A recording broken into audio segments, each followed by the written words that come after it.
And you already did the Pride ones. We already did Pride. We're not doing it again. Do you want to take the roll call, Madam Clerk? Sorry, I'm just waiting for this to set up. Okay. There's like a delay. Okay, let me know when you're ready. Do you want to take the roll call? Okay, Madam Mayor, it is 6:22 and we are live streaming. Good evening, everyone, and welcome to the Tuesday, March 3rd, 2026 regular City Commission meeting in Lake Worth Beach, Florida. May I have the roll call, please? Mayor Betty Resch. Here. Vice Mayor Sarah Maliga is absent. I thought she was zooming in, so maybe she'll join us. She had told us she's not able Oh, to. she's do not. that. Yeah. Okay. Then she is absent. Commissioner Christopher McVoy. Here. Commissioner Mimi May. Present. And Commissioner Anthony Segrich. Present. Thank you. Mayor Pro Tem Mimi May will lead the moment of silence. All right, let's see here. So I'm assuming some of you at least were outside while we just raised the pride flag in front of City Hall. And that's always a special day for the city because we take such pride in our pride of the city and of the diversity of people that live here. And I just want to remind us all that we're neighbors. We come together as neighbors. Everybody's doing the best that they can. And let's have respect and let's have a really good, thoughtful meeting driven by our desires to better the city. Amen. Amen. I pledge allegiance to the flag of the United States of America and to the republic for which it stands, one nation, under God, indivisible, with liberty and justice for all. Pledge is getting really sadder and sadder. Okey doke. Do we have any additions, deletions, or reordering? I do not, Madam Mayor. Anybody? Oh, great. Then thank you very much. Then we go right to presentations. And first up is Miss Rhonda Geiger. Is it Geiger or Geiger? Geiger, who is the General Counsel of the Palm Beach County Commission on Ethics. So mind your P's and Q's. Absolutely. On two levels, right? Hello, everybody. Rhonda Geiger. As the mayor said, I am general counsel with the Commission on Ethics. I think most of the people up here are familiar with me in at least one way or another. We've had lots of contact, not bad. I've dropped off some stuff. It is our 15-year anniversary this year, so I included our annual report from last year. It has some of our stats, the live trainings that we've done, the reaching out that we've done. I did live trainings here with the City of Lake Worth Beach for all of your employees. And frankly, I think that is one of the best things a town can do for employees is have the live training. The interaction when it's live is just so much more positive than watching the video that I'm sure you guys have all seen. And I agree that, I mean, once we start working together, once everybody knows that we're available, I think that the community becomes involved and we do get calls from community members. I would like to tell you that not too long ago, as you guys may or may not know, I live in the city. I was out with my dog and this guy came jogging up and said, "Aren't you the ethics lady? Can I ask you a question?" And it was, like 6:30 in the morning. I'm like, okay, bring it on. So we are available sometimes even when we don't know that we're going to be needed. But we really want to remind everybody that we are not here to be a gotcha. We don't want to catch anybody doing anything. We want to answer those questions that come up first. And I'm so happy to say that I live in a city where that happens frequently. We have lots of questions, lots of advisory opinions that we've written.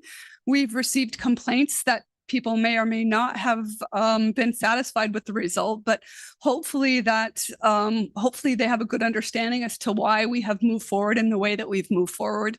We do want to be an agency that is available to answer anybody's questions at any time. And I think that we're moving in that direction because we are seeing less and less complaints and more questions, which really is what we want to see. We want the community to be engaged and move forward with the understanding that the people that represent them are doing it for the community and not for their own best interests. And, we understand, and the community hopefully understands, that they might not agree with what you do, but we do want there to be some assurance that you are doing it with the community in mind and not for your personal gain.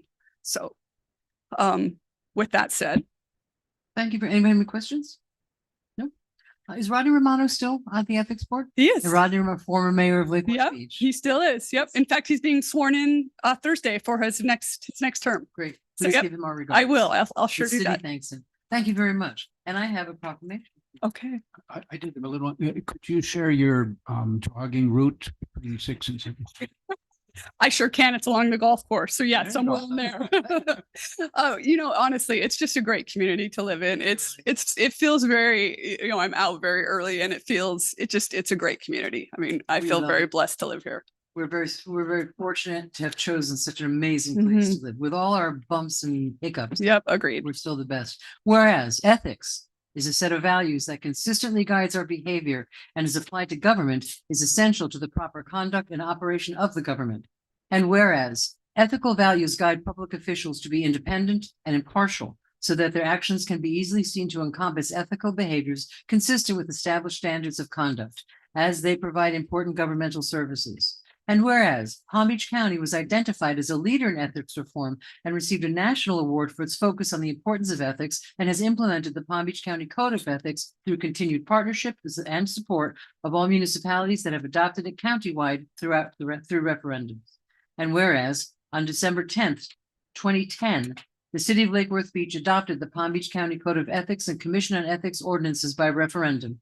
And whereas the city of Lake Worth Beach challenges and invites all members of community and community leaders to join in learning more about the ethics movement in Palm Beach County and to strive for ethical actions in all aspects of their daily lives. Now, therefore, I, Betty Resch, Mayor of the city of Lake Worth Beach, Florida, by virtue of the authority vested in me, and behalf of the City Commission, do hereby proclaim March 2026 as Ethics Awareness Month.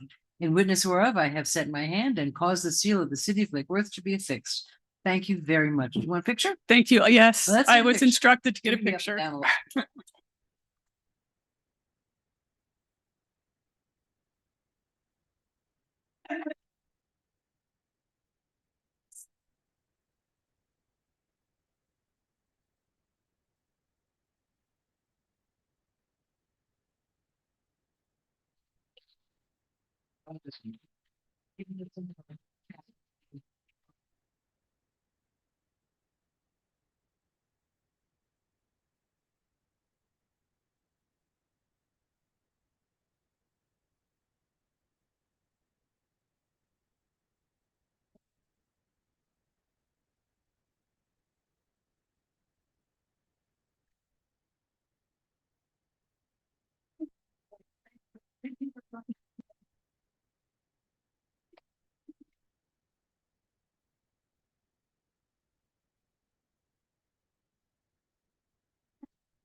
We're going to be going up and down a lot tonight. But that's all. Okay, next up is Let's Move Palm Beach County, and Mr. Segwich is going to read them. You don't read things, Mr. Segwich? You don't want to read? Okay, good. All right. The city of Lake Worth Beach takes special notice and acknowledges exceptional organizations that help. Do we want to bring somebody up for this before I start reading it? Do we have anybody from the mobility group here tonight? Let's move Palm Beach. Let's Move Palm Beach. Come on Well, up. Come on up. Come on up. You can, yeah, because then I can read it to you. Okay. It makes it more personal. It's kind of glary with the new. You have to be careful. Yeah. Yeah.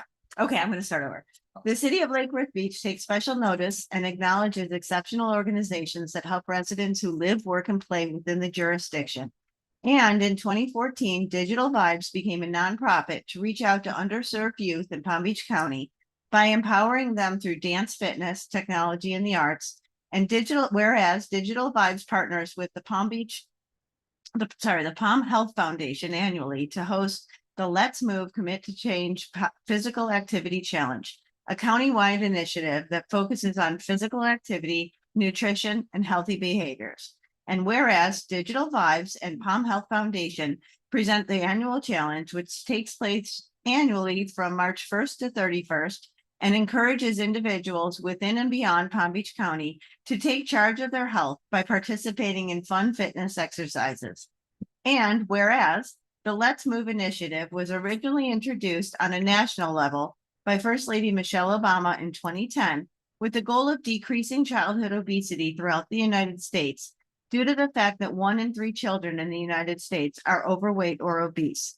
And if this problem persists, 1/3 of all children born in 2000 or later will suffer from diabetes at some point in their lives, or will face other obesity-related health problems such as heart disease, high blood pressure, asthma, and cancer. And whereas Digital Vibes and the Palm Health Foundation invite all residents to take the challenge to move by forming teams, registering online, committing to exercising for at least 30 minutes a day throughout the month of March, and logging their minutes on the Let's Move website, www.letsmovepbc.org. In 2012, Palm Beach County logged 100,000 minutes in the first year of the challenge, and we have met the challenge each year since, rising in 2025 to over 101 million minutes logged. Therefore, Betty Resch, the mayor of City of Lake Worth Beach, Florida, by the virtue of the authority vested in her, and on behalf of the commission, does hereby proclaim March 2026 as Let's Move Palm Beach County Month, and urge all citizens to join us in moving to improve their fitness, mental health, and overall health. In witness whereof, she has set her hand and caused the seal of Lake Worth Beach, Florida to be affixed this 3rd day of March 2026. Thank you very much. All right, are you gonna tell us how we can register? Yeah, give us a little info. Sure, yeah. So it starts, yeah, name is Will Ramos, the founder CEO of Digital Vibes. And I'm basically here to get you guys to accept the challenge. It's very basic. All it is do any type of physical activities. It could be walking, running, dancing, whatever it is, as long as you're off the couch and moving. And you get to log in those minutes on the website that we created. You get to see who's leading the leaderboard. Every year we have Village of Wellington win the challenge. The school district of Palm Beach County say, hey, this year is going to be all year, in that sense. So City of Lake Worth do take part of the challenge, but we would like to see more of City of Lake Worth for sure, like for the children, healthier Lake Worth, and so on and so forth. So we would like to invite all the residents, to accept our challenge, to take part of this. The website which you could create a team or join a team is letsmovepbc.org. Go to that website, create a team, join a team, and then join the challenge. Love it. Is there an age? Can children do it? Yes, children, all ages able to do it. Yes. And old ladies too? Yeah, sure. Yes. So let's say that Lake, let's move, say it slowly again so people can get it. Yeah. Letsmovepbc.org. So that's the website that you'll be able to go into register and create a team. Yeah, we have all type of physical activities that's happening, different classes, different things that could be done. So there's no excuse as to, hey, there was no activities in my area, because we have all those different organizations that's really doing all those great activities for everyone to join in. Thank you. Yeah. It's a great program. Thank you. Would you like a picture? Sure, yeah, please. I'd be honored. Absolutely. Yes.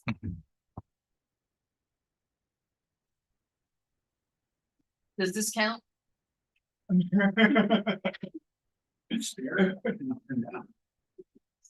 yeah. Thank you, thank you. Thank you so much for the work. You make everybody get up. Everybody up. All right, here we go.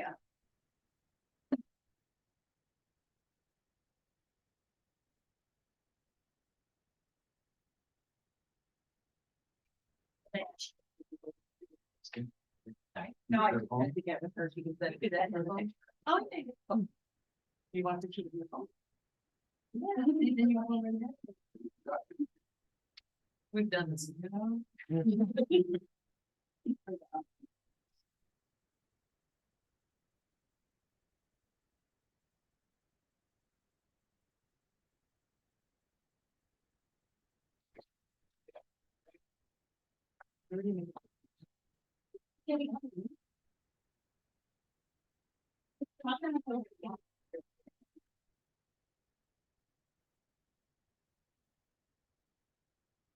Get Vicky around the corner, so I can go pick up a dog.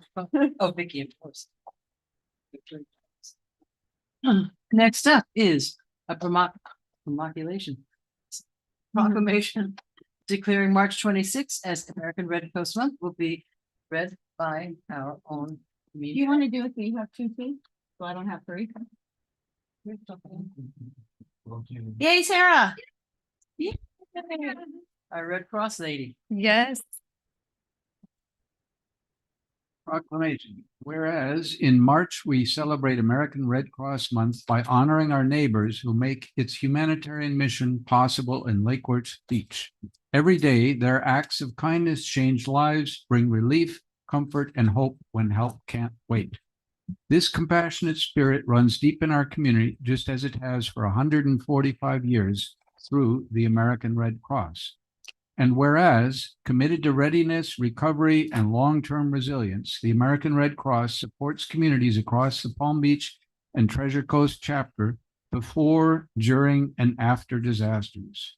And whereas today, those who serve with the Palm Beach and Treasure Coast chapter light the way during emergencies, whether it's delivering shelter, food, and comfort after disasters, providing a safe, life-saving blood supply for patients facing conditions like cancer treatments, childbirth complications, and traumatic injuries, assisting military members, veterans, and their families with 24/7 global support, or empowering individuals with skills like first aid and CPR that save lives. And whereas these collective efforts are a powerful reminder that the strength of our community lies in our shared commitment to one another. As we mark Red Cross Month, let's celebrate our local heroes and resolve to continue lifting each other up so no one faces an emergency alone. And whereas we hereby recognize this month of March in honor of all those who lead with their hearts to serve people in need, and we ask everyone to join in this commitment to strengthen our community.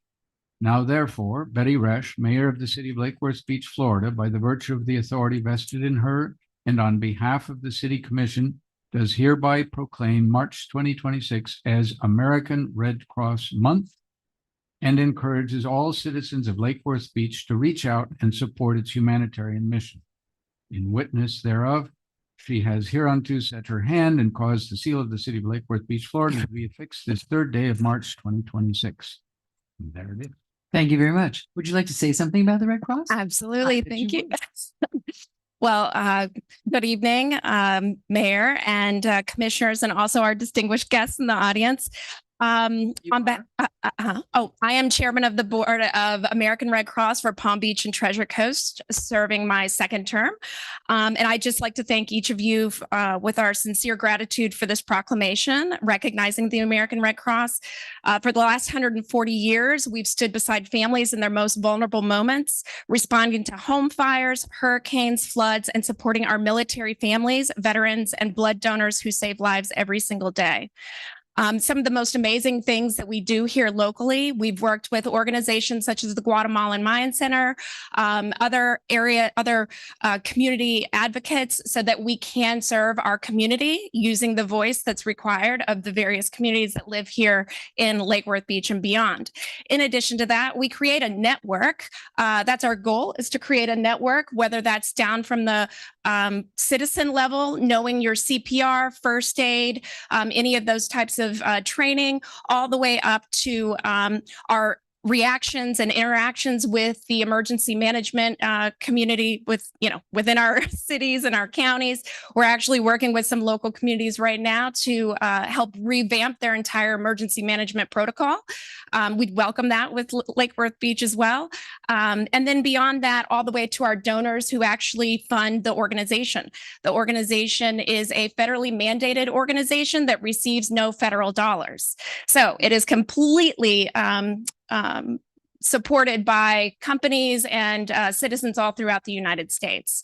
Yes, and so with that, we would love for anyone to get involved as a volunteer, get trained in CPR, and help us build that mesh, that network that keeps our community safe in times of tragedy, whether that's having a heart attack, which I don't wish on anyone, all the way to our major disasters such as hurricanes. So with that, I thank you so much. And we thank the Red Cross for what they do. Thank you. Let's get a picture.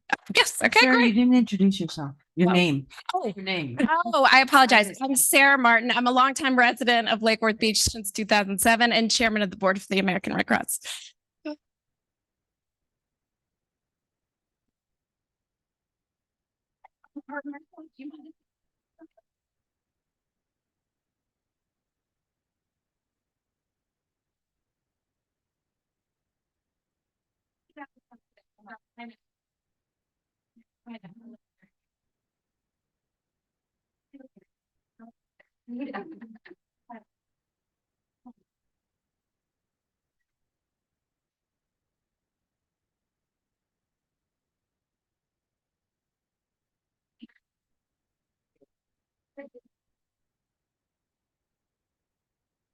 Thank you.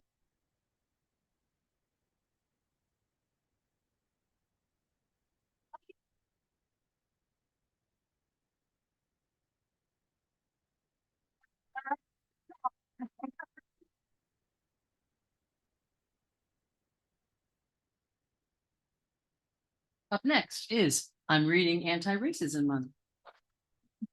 Anybody here for Anti-Racism Month? Just thinking, maybe you could come. Come on, Rita. You're not shy.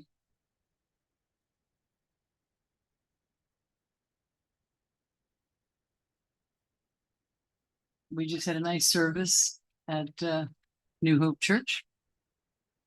Grand Chapel? No, New Hope. We had a service, yeah. And we had a nice lunch, honoring Mimi and Sarah on Saturday from Grand Chapel. Whereas, good to see you. Whereas the city of Lake Worth Beach is a rich ethnic and racial community that prides itself on diverse population. And whereas the founding charter of the city supporting statutes through the 1960s provided for legal discrimination uniquely between white and colored residents. And whereas the city has moved forward by providing equal protection under the law in harmony with the 14th Amendment of the U.S. Constitution. And whereas there is an ongoing need to overcome the legacy of racial discrimination by positive action to educated citizens and provide equal opportunity for all. And whereas the city of Lake Worth Beach supports these positive steps by providing publicity, venues, and logistical support. And whereas the city of Lake Worth Beach aims to continue to build what Dr. Martin Luther King called the beloved community, where its residents may live in a spirit of sisterhood and brotherhood. And now I, therefore, Betty Resch, Mayor of the City of Lake Worth Beach, by the virtue of authority vested in me, and on behalf of the City Commission, do hereby proclaim March 2026 as Anti-Racism Month, and ask every racial, religious, and ethnic group in Palm Beach County to join Lake Worth Beach residents in their celebration in the diversity of our community. And we are about one of the most diverse communities in Palm Beach County, and we celebrate it. Yeah. Thank you. Thank you. Would you like to say a few words? No. No. Oh, no. Say my. Yeah. Well, we weren't aware that this was coming forward, but the language is the same as we've used in previous years for February. So thank you so much for whatever the mechanism was Yes. that made that happen. We feel that we've come a long way, of course, since those early days of legal de jure discrimination in the city. And there are, diverse populations in every niche of society in the country and in our city. And we're really proud of that progress, but we know there are still things holding people back to gaining full equality under the law and in fact on the ground. So we appreciate the city's effort in that regard, and we're going to be continuing in that. I would like to mention that Lake Worth Interfaith Network has this 28 Days of Anti-Racism campaign. This is the 4th year, but we changed the name a little bit to take a little bit of the edge off of it. And going forward, it's going to be 28 Days of Community Unity. Love it. So to put a positive Love it. spin on the efforts. You do that and you exercise at the same time. You can check both boxes. There you That go. mulch could come in handy.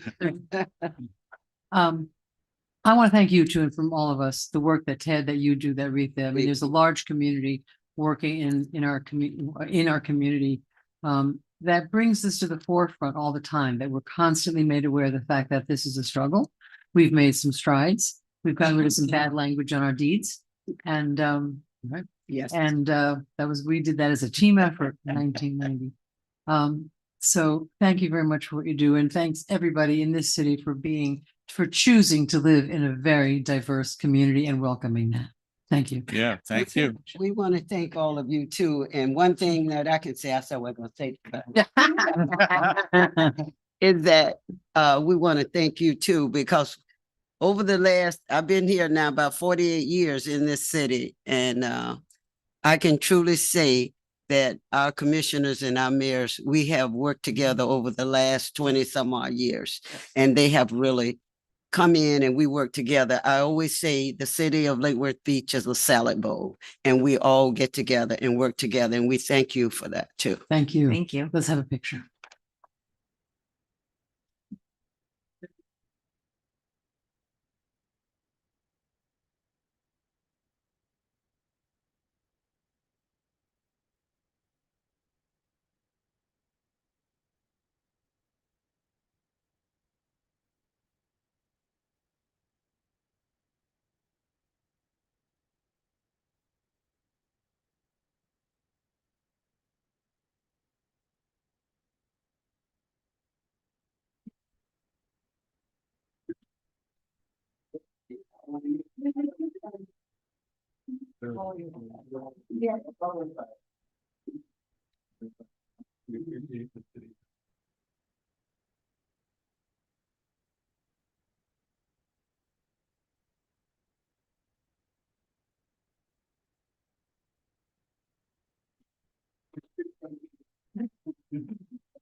Bicycles.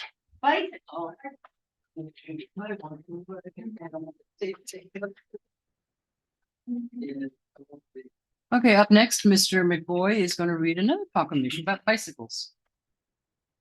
Whereas the city of Lake Worth Beach residents and visitors engage in bicycling as a practical form of transportation. Yep, came here on my bike today, twice, and a valuable means of physical activity and recreation. And whereas the Florida Bicycle Association designates March as Florida Bicycle Month, and Palm Beach County recognizes this observance locally. And whereas Florida Bicycle Month features fitness activities, educational programs, races, commuting opportunities, and charity events for riders of all ages and abilities at parks and locations throughout Palm Beach County.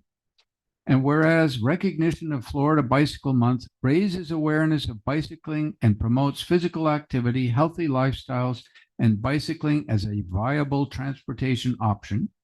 And whereas the Palm Beach Metropolitan Planning Organization, formerly known as the TPA, plans, supports, and recommends projects that improve bicycle access and safety, as well as promotes community education efforts to enhance safe bicycling practices. And whereas bicycle-friendly communities contribute to improved public health, quality of life, economic vitality, tourism, traffic safety, and student outcomes. But you didn't know that. While reducing congestion and wear on local roadways.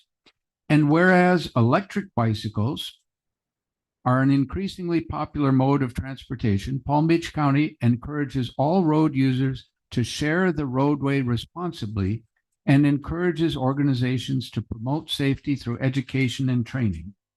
And whereas Palm Beach County has an expanding network of designated and enhanced bicycle facilities totaling approximately 300 miles, and several local municipalities have adopted complete streets policies, including Lake Worth, advancing a safe, connected, and accessible transportation system for bicyclists of all ages, abilities, and backgrounds. Now, therefore, Betty Resch, Mayor of the City of Lake Worth Beach, Florida, by virtue of the authority vested in her, and on behalf of the City Commission, does hereby proclaim March 2026 as Florida Bicycle Month. In witness thereof, She has set her hand and caused the seal of the city of Lake Worth Beach, Florida to be affixed this 3rd day of March 2026. Thank you very much. Other than you, are there any other bicyclists here that would like their photograph taken? Next year I'll get bicycle guess- pins. Get bicycles. Yeah. Thank you very much, Mr. McCoy. One more, and this is going to be read by Miss May. All right. All right, last but not least, Women's History Month. And if you haven't gotten a pin and you would like a pin, please come up and get one. That's stuck. All right, proclamation. Whereas each year, March is designated as Women's History Month by presidential proclamation to honor women's contributions in American history. And whereas through leadership, innovation, and ingenuity, generations of women have made significant contributions in science, medicine, technology, business, entrepreneurship, and arts and culture. And whereas Women's History Month celebrates the invaluable contributions of women in all sectors and honors their achievements and progress while reminding us of the enduring importance of gender equality. And whereas today, more women are earning the primary income in their families, they represent more than half of our nation's workforce and are increasingly among the most skilled workers, driving the economy and strengthening our families. And whereas the National Women's History Month's theme for 2026 is Leading the Change, Women Shaping a Sustainable Future, honoring women who have reinvented and rebuilt systems to ensure long-term sustainability, environmental, economic, educational, and social.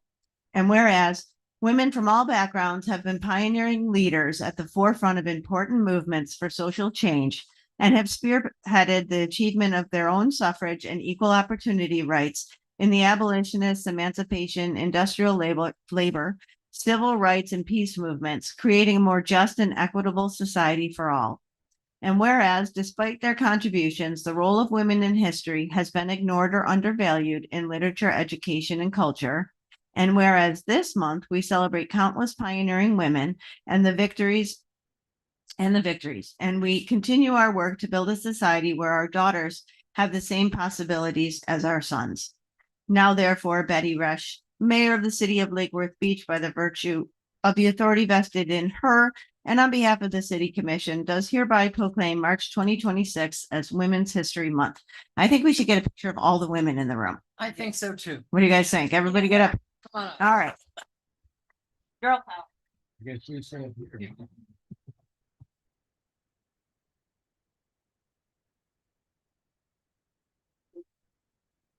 I'm gonna get rid of this. Neil says like, I'm in.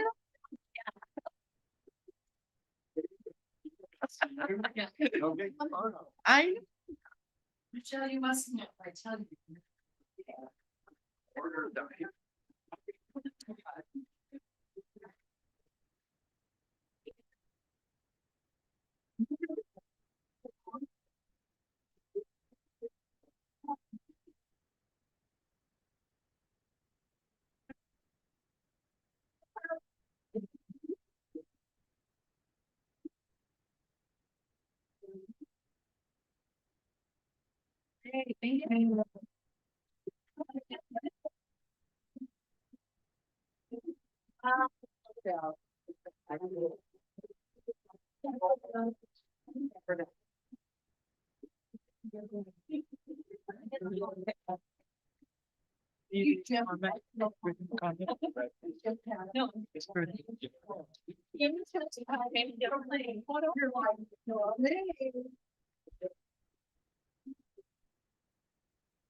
Oh, and I think you had it in your hand, sorry.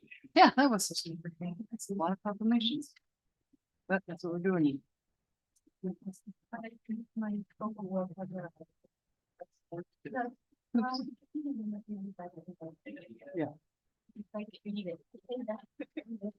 Just FYI for the record, we did do the pride, there is a pride proclamation and we had a joyous celebration. Out in front of City Hall, we raised the pride flag. It was beautiful, beautiful. Public participation of non-agenda items and consent agenda. I have a few cards here. Ms. Lowe, Rita Lowe is up first, followed by Peggy Fisher, followed by Todd Townsend, followed by Wade Hitchcock. Oh, sorry. Okay, Glenn. just putting it back in spot, putting it back in its spot. But Miss Lowe, jump in, Miss Rita. Good afternoon. Rita Lowe, 1301 12th Avenue South. Good evening, Mayor and Commissioners. I'm here tonight to formally request your assistance with a small but peaceful community project that we are trying to accomplish. For the past 2 years, the Osborne community, Whispering Palm Neighborhood Association, Healthier Lake Worth, and Arms of Hope have been desperately attempting to install a new welcome sign in our community. The sign is scheduled to be placed near the intersection of Washington Avenue and Railroad Avenue in the historic Osborne community. Unfortunately, we are beginning to realize that what was once considered a simply installation project is anything but that. After meeting many times with city leaders, we have been advised that the city has now instituted a $1,250 processing fee that is required before we submit a revocable permit application for this simple welcome sign. As you know, a fee of this amount is a deal killer for our small and modest neighborhood association. I ask you to consider placing an item on one of your upcoming agendas to discuss waiving this processing fee so that we can finally get this project started without this arbitrary fee, which is acting as a hurdle. We realize that this project will eventually require us to pay sensible building permit fees once the city approves our sign design. We are completely open to paying those building fees. We ask for your support that we can finally accomplish this project. And this is a sign we've been working on for 2 years, and it is a welcome sign in the historic Osborne community, and we would appreciate your support. Thank you very much. Up next, Peggy Fisher.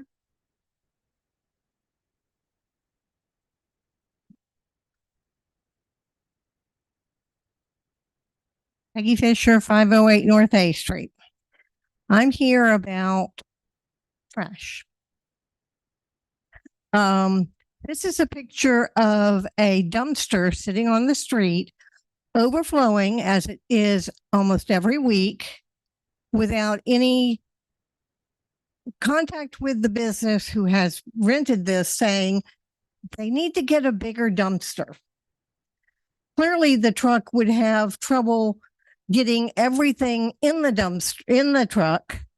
But again, this is something that it's sitting on the roadway. Why can't our code people notice something like this? I have found that in trying to report bulk waste in the street to the solid waste department, you cannot do it via email unless you're in some special group. I have tried to do that to solid waste at the address shown on the digital advisor on the city's website, and it comes back saying, you don't have permission to be part of this group, whether it's a Gmail account, I have a Ymail account. That needs to be fixed so that people don't get frustrated trying to keep our city clean. There has to be some effort by the city to cooperate with people and neighborhoods who are trying to put forth a good visual for people either living in our city or coming to our city. And just having trash laying around isn't acceptable. And there also has to be a process for people or apartment buildings that are habitual offenders. I have reported a location in Tropical Ridge that Ms. May is aware of for at least 5 times. At some point, I would think they become an habitual code advice, breaker. Thank you. And we need to have some fines for that. They need to have bigger fines if they allow their residents to do it every month, which is what happens, or every 2 weeks, or whenever somebody moves out. Now, I know this is more of a common occurrence on the west side of the city, I know Miss May has complained about North Federal Highway, but it's not pleasant to drive by piles of waste repeatedly. And it shouldn't be up to our garbage people to be the ones driving trucks, spraying big bulk waste items and reporting it. What are our code people doing besides telling people it's okay to have chickens in the city if they're in cages and on your property? Thank you. That's That's not the time. way I read the code. Thank you. Thank you. Todd Townsend, followed by Wade Hitchcock.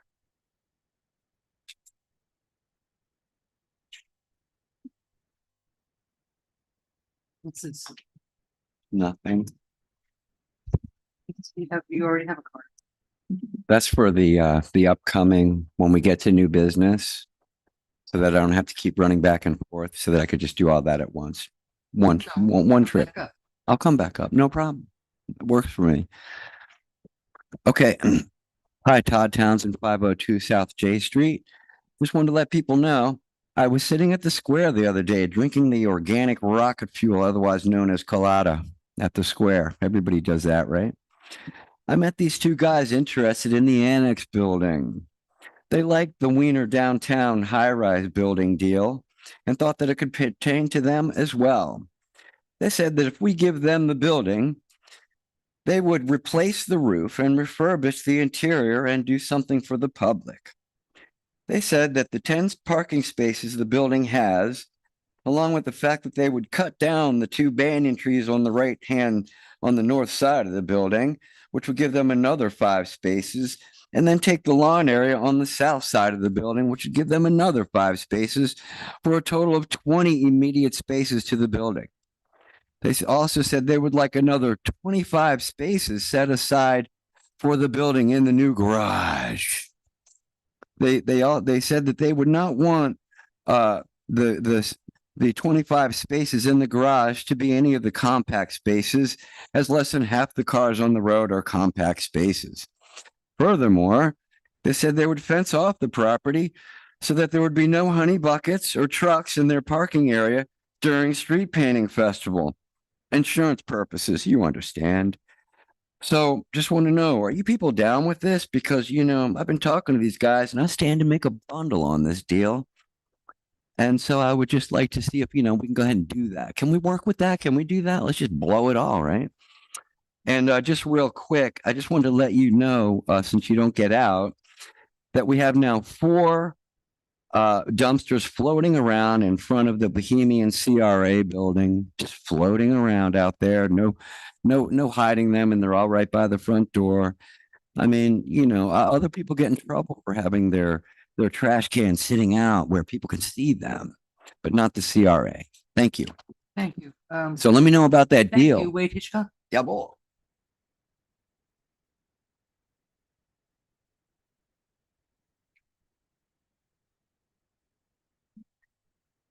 Wade Hitchcock of 1506 13th Avenue North. How you guys doing today? Hanging in there. I want to reach out and say thank you to somebody that we won't mention the name, but we just thank you for helping me clean up North G Street between 10th Avenue North and 13th. It was nasty. Mattress, chairs. Somehow we got to figure out how to prevent it happening all the time, because everybody uses it as a dumping ground. A chain link fence or something that runs from the train tracks down and back up to try to stop this, because there's no way to, I guess there's no cameras and nobody seems to want to do anything, but I appreciate the help. So I just want to say thank you. Thank you. And thanks to our staff for doing it. Thank you very much. Okay.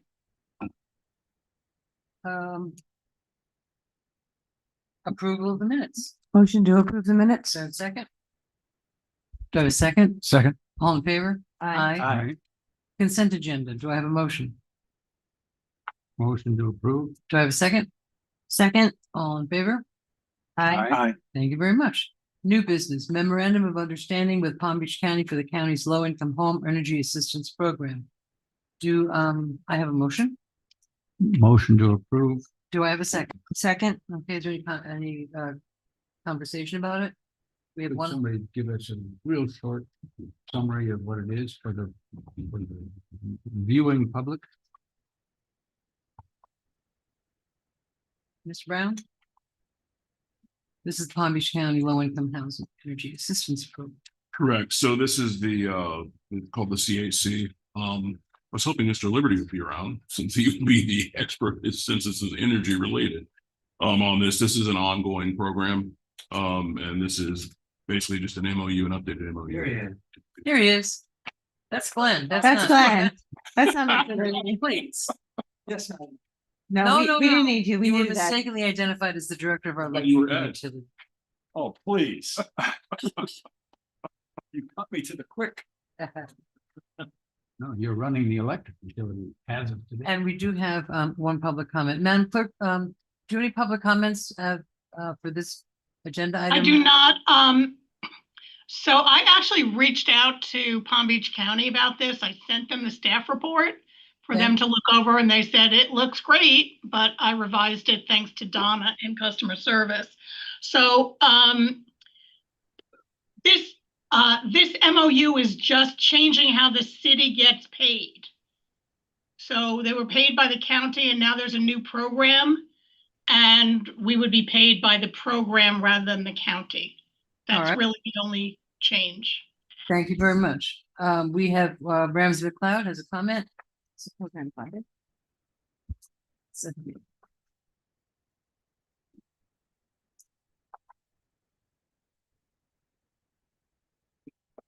I'm gonna move this just because I feel like I'm right on top. No problem. You're just I figure not you need a getting little personal space. 30 so- minutes. I'm no offense. Lawyers don't do. We don't move. We have people that And you don't walk, so now we understand what your issues are.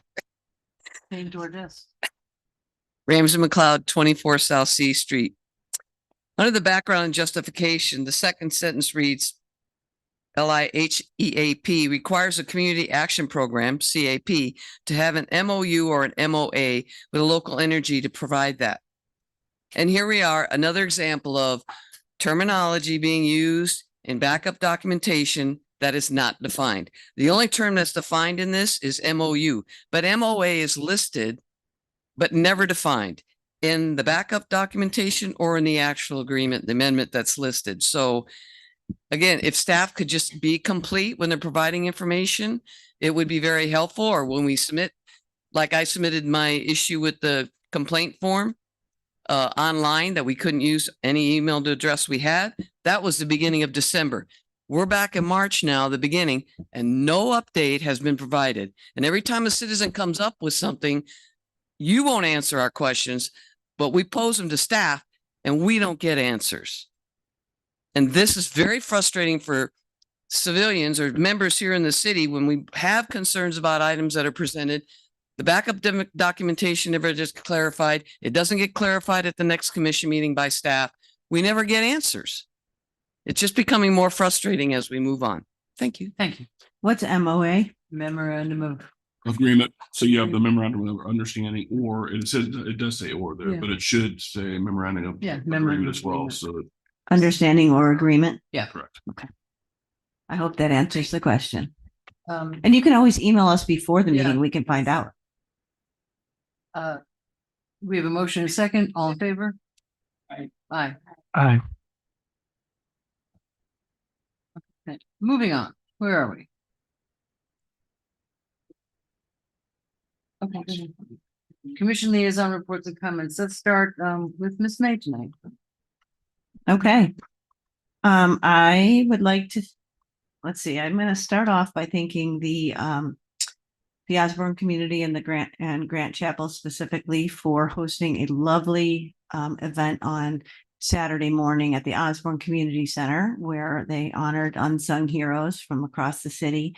And it was a beautiful event. Now I have won myself a poacher, like a poacher. I'm supposed to poach stuff now. And Sarah made a bet that I'm not going to use it within the first 6 months. So now I really have to figure out how to poach. Yeah, like a cooker, but it pitches.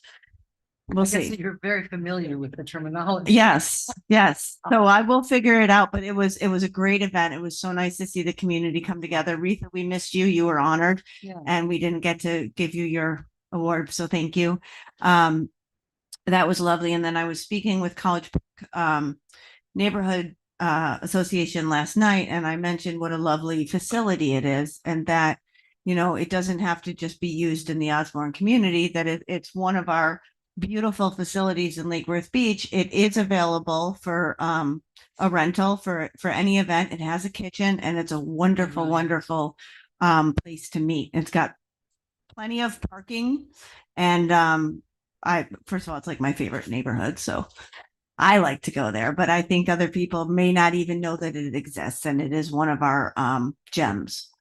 The other thing is, I was speaking last night at the neighborhood association meeting, and I was talking about the referenda items and just trying to give some information about what each one was. And you know, it's important to me that people are voting for whichever way that they feel on this, that they're voting as an educated voter, not as a scared voter or a threatened voter, an educated voter.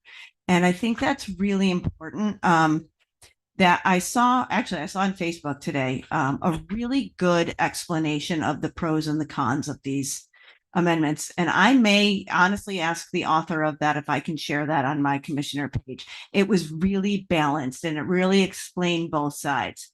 And there is, you know, there are pros and cons on either side. And so it's important that we have informed voters that use this opportunity as a way to make a decision of Lake Worth's future is really what this is, you know, and really think about what these decisions mean regarding the future and talk to people. You know, if anything, it's brought up an opportunity to talk to each other.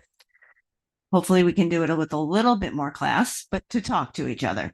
And I do have to make an amends for last night. There was a couple people that were at the meeting, and I kind of snapped at one of them, and I don't feel good about myself that I did that. And she's not here tonight, but hopefully she will hear this when she watches this meeting. She knows who she is, and it was inappropriate. Even though, I mean, we're all human and we get frustrated. My position is that I have to listen to everyone, even if I have to listen to it 5,000 times. And I have to remember that not everybody hears the same thing all the time. And that was my fault, and I apologize for that. As far as anything upcoming in District 3, the only thing I can think of is that I have the NAPC meeting this Saturday. I will not be in town, so Stu from Leisure Services is going to share. He's going anyway, so he's going to kind of answer any questions about the city. And that's all I have. Thank you. Thank you very much. Mr. Segrich. Thank you, Madam Mayor. I don't have too much. Would echo what Commissioner May said. These ballot questions are very important, and people need to educate themselves and really do some thinking on them. I would, like to call for some more civility. I know of people who have received threats over their voicing their opinions over these. I know people that have been doxxed over voicing their opinions over these. Fairly inappropriate behavior. And we're a city, but we're a small city, and we are all neighbors, and we're not going to always agree. And we should be able to disagree without it becoming a hateful thing. And unfortunately, whether it's the national politic infecting our local or a sign of the times, it's gotten pretty nasty. It's horrible. And I would really just kind of, without calling them out by name, there are a few individuals that have gone beyond the pale in this, and they know who they are. Return to being civil. return to being able to have a conversation and disagree with your neighbor. And I share the story a lot about my direct neighbor. We couldn't agree on the color of the sky when it comes to politics or things. But we always have a beer at the end of the day and sit by the fire or have dinner together and get along, go for a walk and enjoy the things that we do share in common. And one of the big things is, the love of our city. And, there's nothing that we're doing here out of evil intention. And, we have a choice as a city to make. I would say, in part of educating yourselves, I would encourage everybody to go back and watch our budget meeting.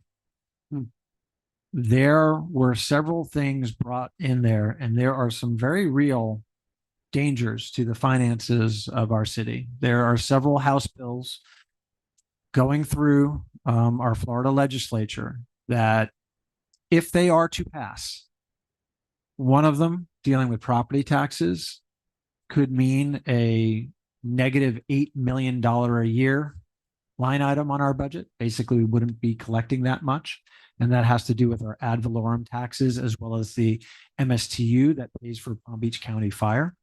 And that number is 8 million. It's verified by finance, verified by the tax collector. The other is our municipal electric utility. Right now, we are able to take up to 10%. We take 8% of the monies gathered by our municipal electric utility. That number is over $16 million a year. There is a bill right now going through the works that, if it passes, we will lose that. Those two things together are $22 million a year. And that's going to pose some serious challenges for our city, some serious challenges for this year's budgeting. But what it means more than anything else is we have to look to the future and figure out, how are we going to deal with this problem? And I personally truly believe some of our ballot referendums offer potential solutions. They're not the only solution. You may not like the solution, but it's going to take even more than one solution to deal with this. And, we have to stop attacking each other within the community and come together and kind of agree on, these are some solutions that we can all agree on to move forward to tackle these problems together, because this is one that's going to take the whole city to really solve, if these come to pass. So I would just once again call for civility, and really implore the individuals that have kind of crossed the line, take a step back, understand we are all neighbors here, and we shouldn't be making threats, and we shouldn't be trying to make people uncomfortable and try to intimidate people. Thank you. Thank you, Mr. McBoyd. Thank you. I would like to comment on some of these things, but before I go into my own comments, I want to call something to attention here. I've received several, I'm hearing from a lot of people in the community that people in the city are receiving, and I can't say who or how many, but I'm guessing lots, are receiving texts from what is labeled as local firefighters. And those texts encourage people to vote yes on amendments 3 and 4. And it states, Amendment 3 gives us the ability to modernize and improve the safety and security of our local fire stations. There's comments about civility. I think much more important, civility is fine, but accuracy is also really important, and truthfulness. And what is happening, I have served up here from 2010 to 2017, had this period came back in 2021. I have had no indications from the fire department that they are hindered in any way in this city from modernizing or improving the safety and security of their local fire stations. So for local firefighters, and in the very small print, it says the Firefighter Fact Pact, but it looks like it's our local firefighters who are saying, hey, if you don't vote for this, we won't be able to provide you proper fire service. And that is a really bad thing to attack the trust our community has in our fire department. Our fire department does excellently. Our response times are bar none, very, very good. The work that they do is appreciated by this whole commission. Nobody has come to us from the fire department and said, hey, you know, we need more of this or more of that, and not gotten it. And it's funded not from property taxes. So I'm very concerned that the firefighters, whatever pact is putting out what to me is sort of incendiary information, fear-mongering information. Now, I'd like to address some of the other things.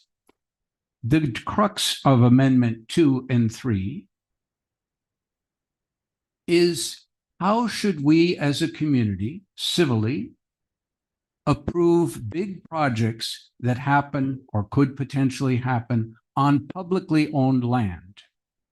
Right now, as a gentleman who I think was about 83, who's been here for many years, came and spoke to us last week and was very concerned about these amendments because he remembered that a long time ago, and I remember too, because it's how I got involved in around 2008 in city issues, there was a similar, hey, this developer will come and do a project at the beach and that will save the city and help things out. And the community said, you know what? This is going to be a repeating problem. People are going to come and they're going to promise the moon and whittle away at your public park. And this gentleman remembered that the community said, you know what? We need to put something in our charter that protects against that. And that's why our charter says that if a project is brought forward on our public land, it needs to be brought to a public referendum so the community can evaluate. Is this helpful to the community? Is this a solution to the economic problems that are been alluded to, which might or might not come to pass? The community can evaluate that. The burden of demonstrating that this is a good project is on the developer.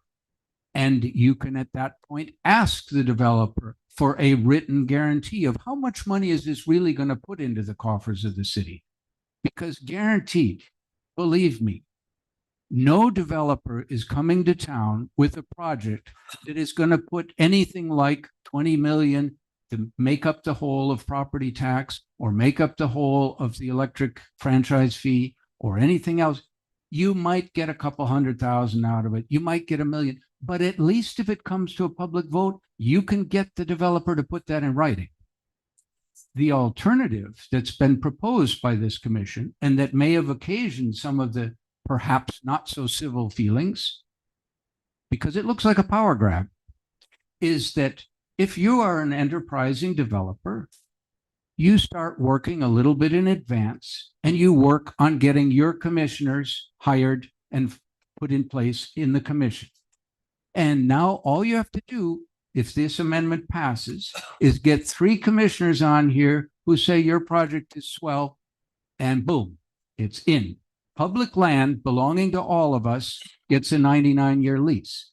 And that's why people are so concerned about this proposed change to the charter, because it goes backwards in terms of giving the community control. If a developer were to come in and say, hey, I've got this great project, it's going to do this, this, and I guarantee it's going to give you $5 million every year in funding for the city, okay, I'll bet that would pass a referendum. But at least it has to go through that process under our current charter. So I would encourage everybody, make sure you vote no on amendments 2 and 3 because it's going backwards. And yes, I do have the right to do that. As a commissioner, I can advocate. As opposed to the city, who has put out information that many, many people in the community felt was extremely biased in one direction. Thank you. Thank you. Fear mongering. I remember a few years ago when we had a referendum coming up about heights downtown, and then the things that were put out, the people that were against it. When you go to city, Florida League of Cities, there's a group. It's sort of a common reference, the CAVE people, Citizens Against Virtually Everything. And that group came out with this horrible picture of what it would look like if this passed. And it passed, and it allowed the Gulf Stream to be created. Fear mongering. I've seen the things on Facebook. I'm embarrassed for my city that this kind of stuff is going up on Facebook, that this kind of misinformation and scare tactics are happening. We have a lot of downtown retail stores. They're empty. We need people on vacation coming down to see our things. We're on vacation, having dinner with their credit cards in their pockets, going, what a cute little town. Let's go buy something. We cannot support our downtown alone. We need people with expendable income to come in and to visit our downtown and create the kind of shopping experience that is needed.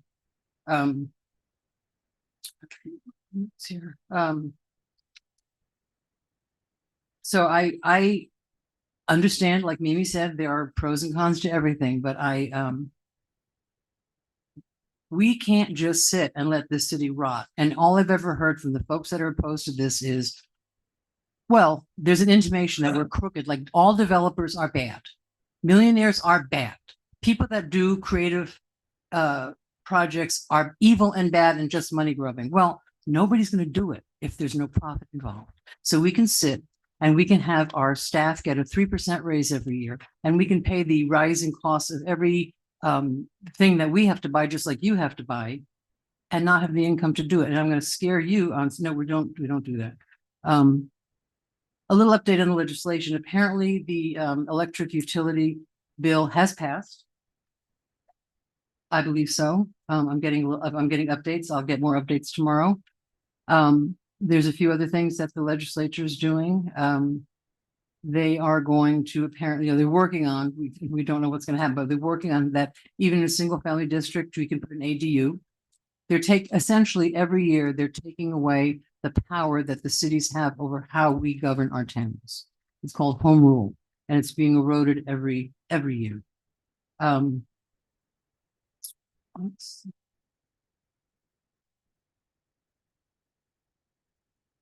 We can't raise our impact fees to a certain thing. They're taking away, the money that we get from business licenses. They want that to go.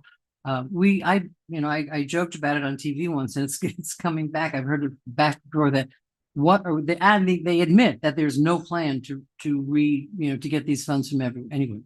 It's just that we've decided that you don't need that kind of money. So there you go. And small towns will be bankrupted. I hope that we will not. But if they take away our ad valorem tax, which has to pass as a referendum, but it's very funny. I have no children. I never had a child in the school. I don't mind paying taxes to support the schools. Paying taxes is part of being a member of our society. That's how that works. That's how the garbage gets picked up. That's how the roads, for the most part, get fixed. That's how our staff gets paid. That's how we buy stuff. Without that, I just don't really know what we're going to do. And I am not a conspiracy theorist. I'm sort of an optimist, but I think we have a rocky road ahead of us if they start taking away our funding.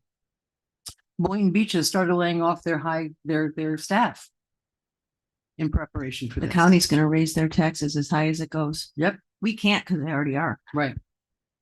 So this is, people say, oh, you're going to sell off Bryant Park. That's ridiculous. You can't go to the beach either, because everybody's going to be there. Just rich people are going to be there. And we know we don't like rich people. And I hear that over and over again.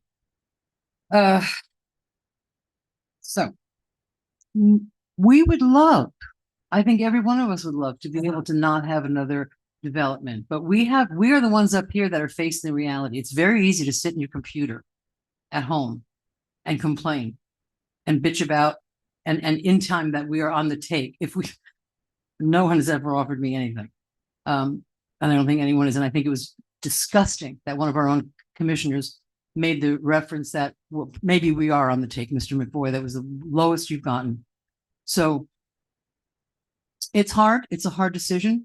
I hope that it passes, because that empty pool is sitting up there, and it will sit up there if this doesn't pass. We are in the middle of a study about what we can do with the beach. And I don't know when that's going to come back. Mr. Brown, do we have any idea when that's going to hit us? After. Oh, I know, but I mean, do we have an idea of when we're gonna? I believe I'm not sure if we had that on the second meeting in March or the first meeting in April. I'll Okay, double check. it's coming back to us, the report, okay. So no matter, whatever happens with the render, we will adapt or die is my theory of life. Also breathe in, breathe out, move on. So, the lunch on Saturday was lovely. Miss Mimi May and Miss Sarah were honored as, unsung heroes in our community. It was lovely. What else? I don't know if I have anything else, but, we have a FinFest. Yes, we had FinFest on Saturday and Sunday, the wife carrying contest and all that sort of thing was wonderful. And they had pretty good weather just for a short time on Sunday that it rained quite badly. And on Saturday, this coming Saturday, we have some things going on at Hatch. Let me just get my calendar out. On Saturday at 5:30, there's an opening at the Hatch about an artist opening, and they're wonderful to attend. And soon there is also one coming up and on March 15th, it's a Sunday at 2:00, the local Lake Worth Art Guild is having an opening. They have wonderful, really the quality of art that's at the Art Guild is great. They're on Lucerne Avenue, just across the street from the library on Lucerne Avenue and a little bit down. And it's really good to see. I mean, this is the Lake Worth Art League is one of the oldest supported or now unsupported citizens group in the city, and they need help. They financially they used to be in the library, but that somehow ended at some point. So try to make those two openings. We are the arts city, and time to move on to our next one. Do I have a motion to adjourn? Oh, we have Commissioner, I have your comments. No. Thank you, Madam Mayor. You guys kind of covered it. Obviously, scary times for smaller cities like us that don't have extensive budgets because of what we're possibly facing. We obviously don't have enough money in the budget to make up for the shortfall should that go away. So it's going to be some interesting conversations we're going to need to have. We did have Congresswoman Frankel from the city yesterday. Presenting the CRA $850,000 check they had gotten. We do have what we were awarded for the EOC, which was a little over $1 million, like $1.03 million. That's tied up currently, as I mentioned before, in the Department of Homeland Security. Once that kind of gets ironed out, we'll find out if we are going to be funded for that or not. They did have the kickoff last Thursday for this upcoming year of the community project funding, the CPF, and it's due this Friday. So very fast turnaround. We have a lot of time to put something together. So that happens all the time. Yes. So we're looking to do something joint with the CRA this year and quickly putting some stuff together. So I'll be updating you guys on that when we do that. PBSO is also going to be putting in for a project this year. I believe it was like 10 fully loaded Tahoe Denali's or something. I'm not sure. What? No, but they are looking to do a project as well and submit for the CPF funding. So be putting together a letter or something to support them as well. And that's all I have. Yep. Mr. Attorney? I didn't think you did. Okay, Mr. Segridge I'm going to give 1 minute. Madam Clerk, can you time 1 minute to Mr. Segridge? And if anybody else wants 1 minute, they can have it, and that's it. It's going to be tough, but You gotta do it. all right. So to address some of the misinformation, for example, on Amendment 1, Lake Worth for All is saying that if you vote yes on Amendment 1, you're removing the safety and protections that our current clerk gives to our elections. 100% false.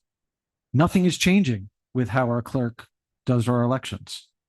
Amendment number 4, filling the city manager vacancy has no need. We've had a vacancy in the city manager position, well, not vacancy, but temporary city manager for 2 years. 2 years. And they're saying, no, vote no on that. In Amendment 5, they're saying that it's going to make uncertain who controls and interacts with our police and fire department. Well, nothing again is changing with that. 100% false. This is the kind of false information that's being spread And it's not fair to our constituents. It is fear mongering, and it's just basically lying to people. And so this same organization that's suing the city is putting out lies.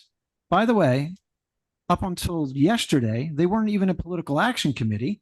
so they Sorry, weren't that's a minute, really Commissioner. allowed to put this information out in this format. So on top of lying, they're breaking the law Come on, and 1 minute. disturbing our Right. process. Mr. McFoy, I see you've got a minute, Mr. McFoy.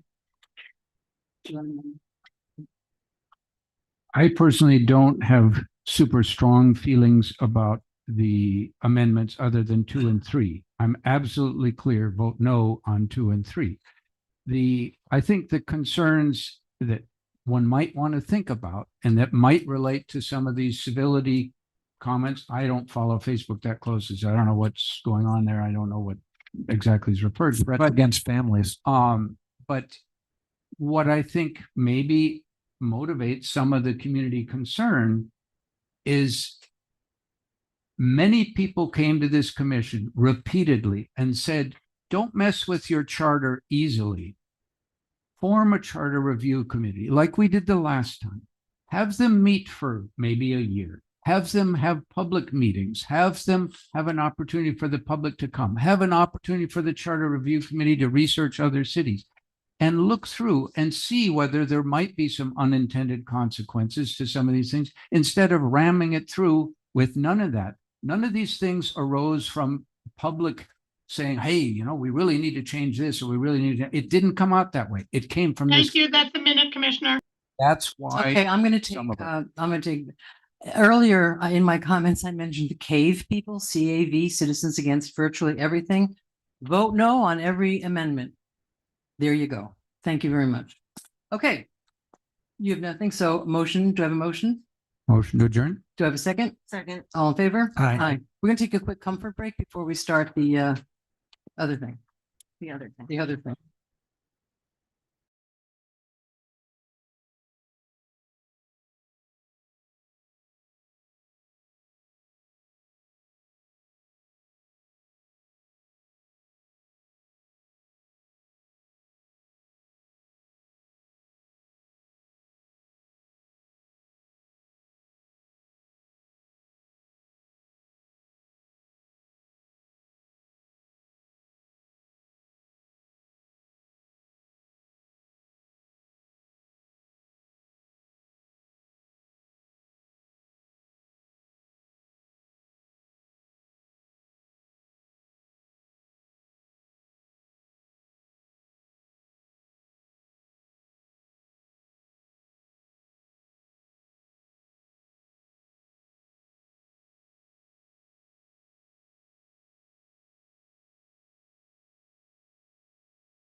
Okay, good evening. We're back.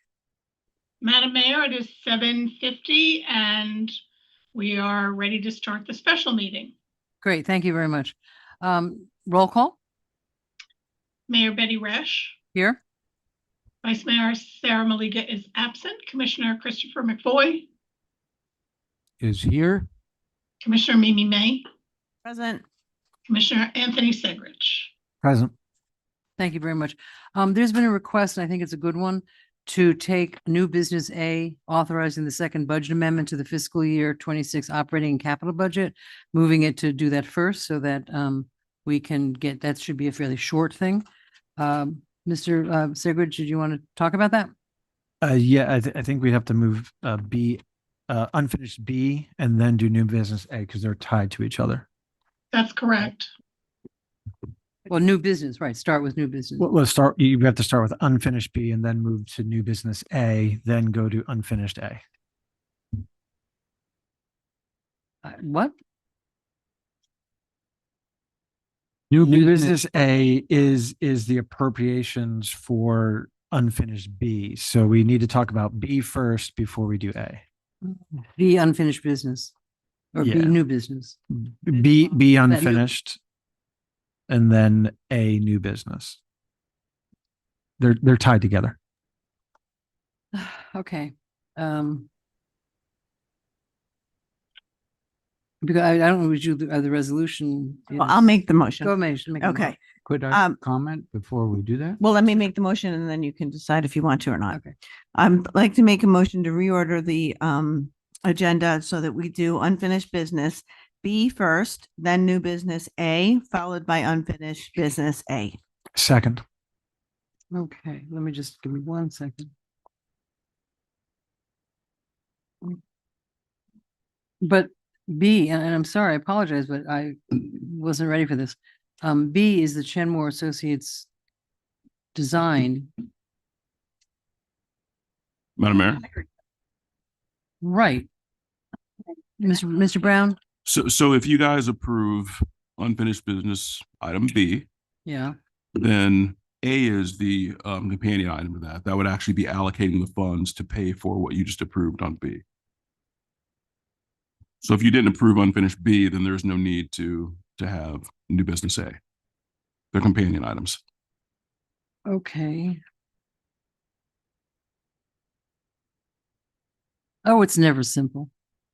Mr. McFoy, Yeah, real quickly, please. Let's just, it's 8 o'clock. Let's go. I have the floor. Please do not immediately when I have the floor, say, please quickly and then allow Mr. other McFoy, people you to. do have a tendency to, You do have a tendency to, the minute I have the floor, to say, please hurry up and limit it to this and that, which gets real tiresome after a while. We What? all have equal opportunity here. Now, if I may speak without interruption, I would like to point out that I'm not in favor of changing the order. There's no reason that this makes it easier for our staff to go home earlier or anything like that. That argument is sometimes given, but I'm not in favor of changing the order. And just in general, I don't think it's a great idea. In this case, all of the items on our agenda relate to the same consultant, Chenmore and Associates. I think it would be wise, before we contemplate a new contract, that we talk about how it has gone with the current contract. I think that would be a useful background and a reasonable, sensible order to do it. So I would say leave the order the way it is. There was a lot of question in people's minds on, do we want to even undertake a landscape code update? I think as we look at how things have gone with the open space and recreation plan, that may give us some insights in that, how we want to move forward. So I would leave the order as it is. I agree. So we'll keep it as it is. Because we do, A is the product that we hired them to do, and let's see how it goes, then we can move on from there. Okay, so, you're gonna make a presentation? Somebody's gonna make a presentation? And I gotta tell you, I had a bright light and a magnifying glass to try to get through this thing. It was very difficult. The type was tiny. And although it's dim, I do have my light on Right. and Well, separate no, from. we're not, no, just we're gonna let the Yeah, staff. I do understand that. it. So turn your light off and then we'll start going. Good evening, Tiana McKay, Director of Leisure Services. And tonight here with us, we have the professional team that has prepared the Open Space and Recreation Master Plan from Chenmore. We have Nilsa Zacharias, Certified Planner and Director of Planning for Chenmore, and who was the project manager on the master plan.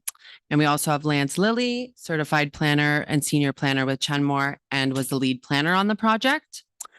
From Chenmore, they also had a team of professionals that were instrumental in concept designs, assessment of each park and open space, and public participation.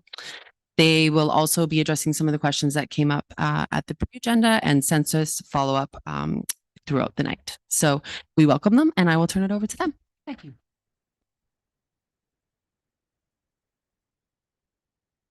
Thank you so much, Tiana. You Well, really need to speak in loudly. and- loudly. Because folks at home need to hear you. Okay, sounds good. Thank you so much and good evening, Madam Mayor, Commissioners. We are excited to be here this evening presenting this final master plan. I am Nilsa Zacharias, Director of Planning of Chenmore and Associate, and with me, Mr. Lance Lilly, Senior Planner of Chenmore and Associate. So I will start with the presentation. So before everything else, I would like to say that to prepare this master plan, we work really close with the city staff. And throughout the process, we receive many inputs, feedback, and we are very grateful for all their input. This plan wouldn't be possible without working close with the city staff. So thank you so much. Great staff. Okay, so. Oops.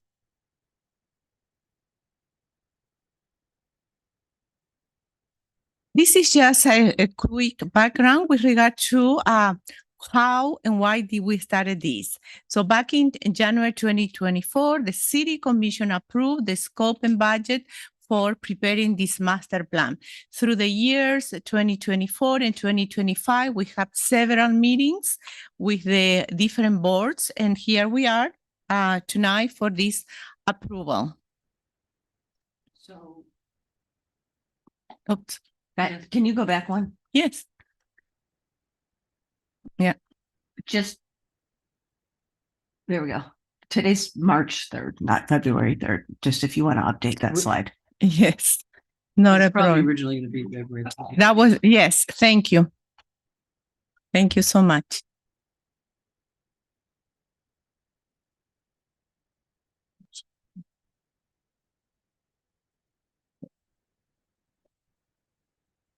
Why did we started this process is because the adopted comprehensive plan that was adopted in 2018 has a specific policy from the recreation and open space element.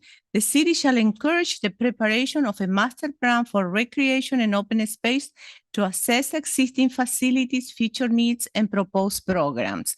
That is part of your existing comprehensive plan that was adopted in 2018.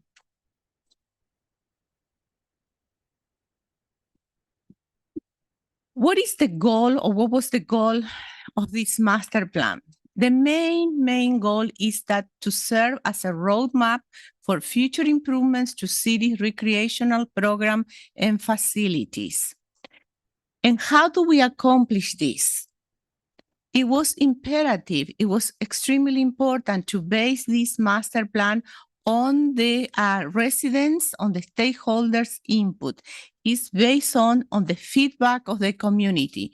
And through the slides and through the master plan, you will see that there is a whole chapter dedicated here to the input that we receive from the residents, from the stakeholders. And then with regard to, I'm not sure if you have a copy of this master plan, so I will pass it around. I know you have the digital. And then this is the size that was actually presented to. So I will pass it around, and there are two documents. One is the report itself, and this other report is actually the appendix. So I will pass it around so you can take a look. Is it the same as what we have? It's the agenda item? Should be, correct? I'll take one because it's easier to read. Yeah, that's her. She's gonna take it. Oh, okay, okay. So you need this, don't you? But yours is tabbed. You don't want that? No? No, it's okay. Take it. Good evening. For the record, Lance Lilly with Chenmore and Associates. So as Nilsa mentioned, the master plan includes several different sections. It talks about the analyzation of the or analysis of the demographics. It includes national and local recreational trends. It also includes the land development regulations that we put in the plan, as well as comprehensive plan policies that are in there. It also evaluates the existing operation and programming for leisure services. And then through that process, as Nilsa mentioned, we did have different things that we included for funding and also some recommendations, which is at the back of the plan. So I'm going to briefly go through this. As Nilsa alluded to, we had extensive public participation. As part of that public participation, we included the lavender shirts, which are shown on the slide. We also included flyers, QR codes, and things like that to get the name out there, the word out there for this particular initiative. This is just a list of the events that we had throughout the years. And then these are just photos indicating the different events that we attended.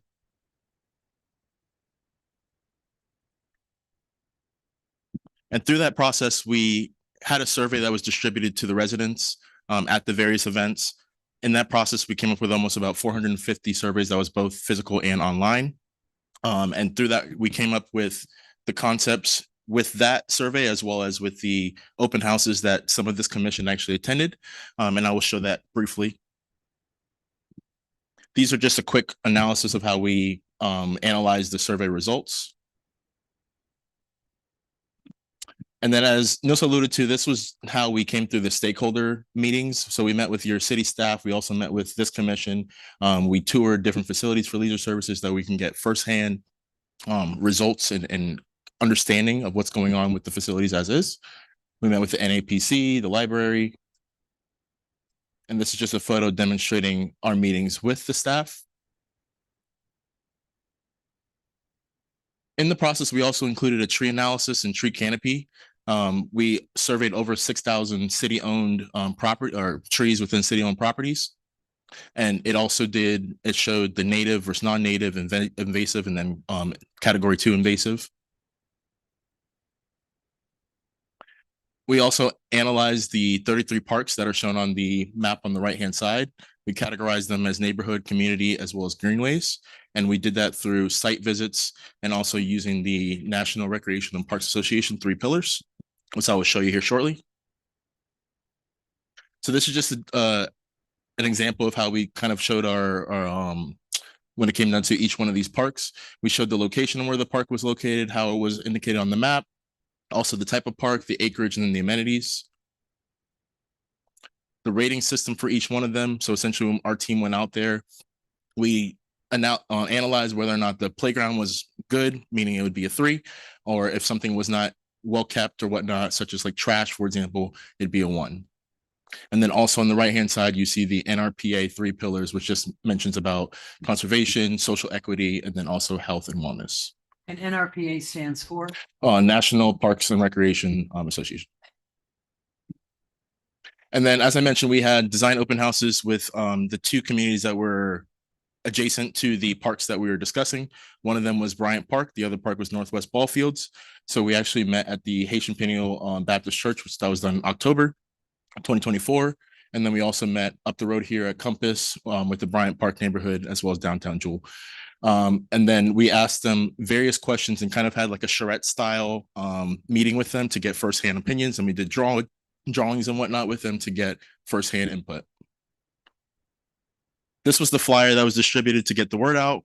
Our team actually went door to door and actually handed these flyers out so we can get as much input as we could and participation.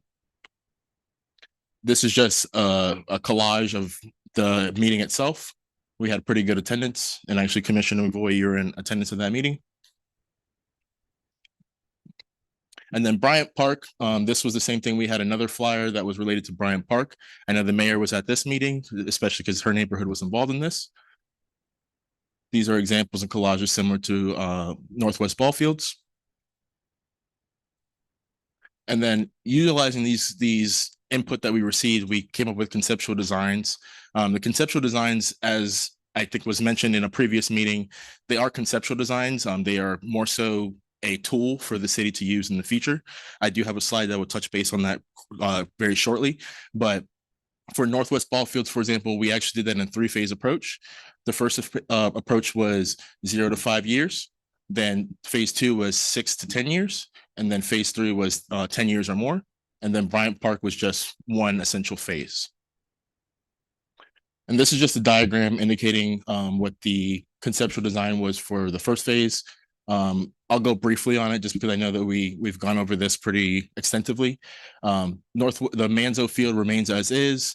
We left the Little League facilities as is, included some type of like pickleball, shade structures, playgrounds, multi-use, multi-purpose, and then also potential partnership near the church for a dog facility. Then that evolves within the next phase. The Manzo Field remains as is, but then you have a community center that would be added with a courtyard, potential renovations with the Little League fields. And then also to the left, where the canal is, potential boardwalk that can be done with partnership with South Florida Water Management and Lake Worth. And then here you notice that the Manzo Field is removed, and you have more passive trails. You end up having more parking, and then you also have potential an aquatic facility in that particular park. And then we moved to Bryant Park. Bryant Park, it was an extensive meeting related to this.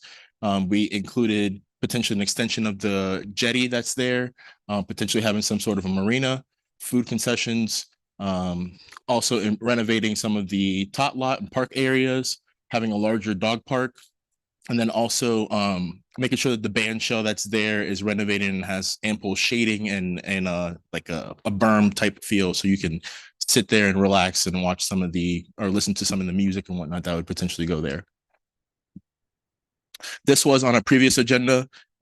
This just shows how the conceptual plans that we put together could be used for a tool to get additional parks amenities. And I believe this was approved at the last meeting. And then here are just some considerations through the process. I'll just kind of go over the key topics. So the key topics were about safety, security, accessibility, and then also the built environment, open space improvements and expansions, and then also park utilization and programming, and the facility and infrastructure. And then, as I mentioned in the report, it also includes land development regulations and considerations for changing the code for certain things or modifying the code, and then also impact fees and park and recreation fees, which are done by our consultant, Pros consultant. In conclusion, the proposed master plan is a roadmap, as Nilsa alluded to, and it could be used for future improvements for the recreational program and facilities for the city. And then I do want to touch base quickly related to some of the things that were addressed at the pre-application meeting related to population and some of the housing units and whatnot. So our team, as I mentioned, we put this together over the past 2 years. The demographics that are shown on there showed 2020 demographics. I do have something here related to 2024 demographics. Related to the housing units, before in our plan that we had here, we had something related to households. And I think that was brought up by the vice mayor at the pre-application meeting. And it mentioned essentially that there was approximately 1,300 households. There is a difference between households and housing units. The housing units at the time were approximately 15,000, which is approximately 3,000 differential between the two. And then in 2024, the households actually increased about 3,000 from 2020 to 2024. And also the housing units approximately went up about 2,000. It's meaning that we're growing. The city is growing. That's correct. And that is all for my presentation. Thank you. Thank you very much. Yes, I wanted to add something. the document that is in front of you and the presentation, please take into account that it's a live document. We did the assessment of those 32 spaces in 2024 and part of 2025. Through the year, they made improvements. They made improvements on the facilities. So it's a live document. It's like I said, it's an inventory. So it will be great if it is updated every 2 years or every year. It can be updated to actually showcase what is the existing conditions. If you open the report and you see some of the existing condition was at the time we did the assessment. It's an inventory. So before this document, there was not a complete inventory of all the open space and of all the trails. So that map that has the numbers that correspond to those specific sites, that is a contribution to this report. The next thing is that this report is contributing is now the city's position to apply for grants, because most of the grants request public participation, request community involvement.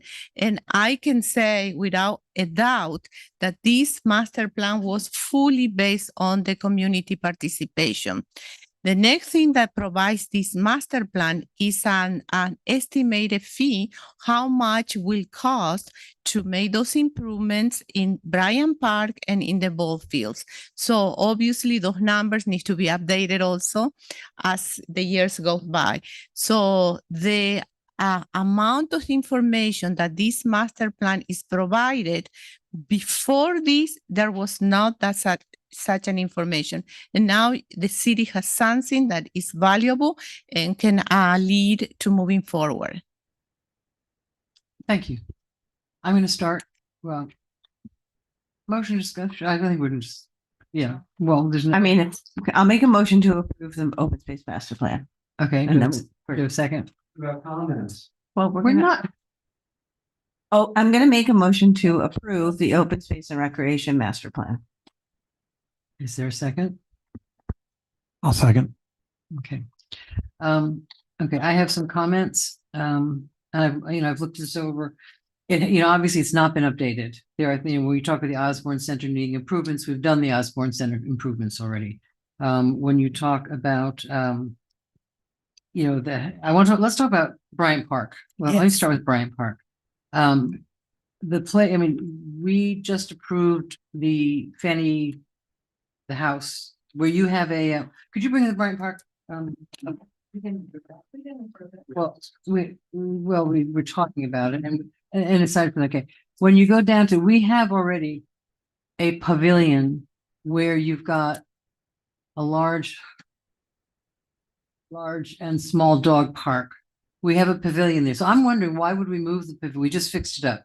Why would we move the pavilion to the middle of the park, which is kind of the open space of the park? So these are my comments. I thought that was, I didn't understand why we would do that since we actually have one and money is obviously a concern.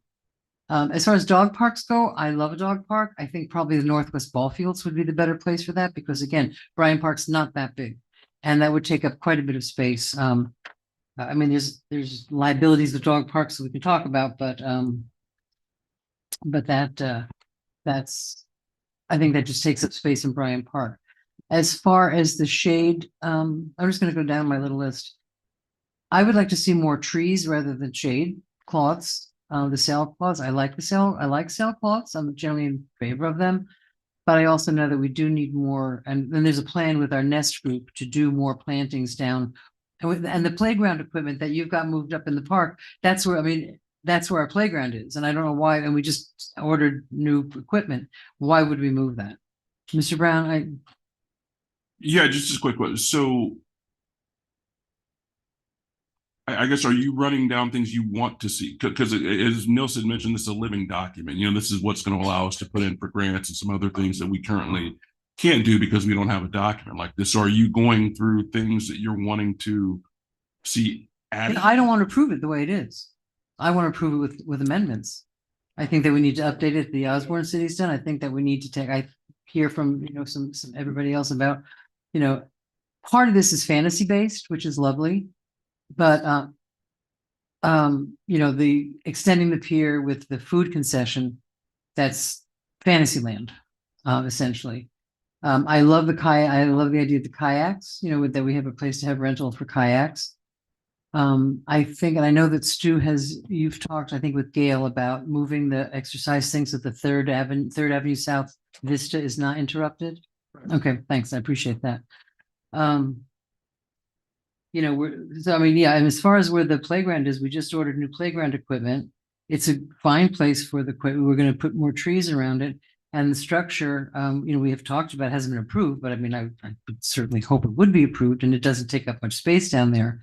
So that's, as far as let's talk about Bryant Park first. That's the kind of issues that I have. It's a passive park. We're going to get more trees in it.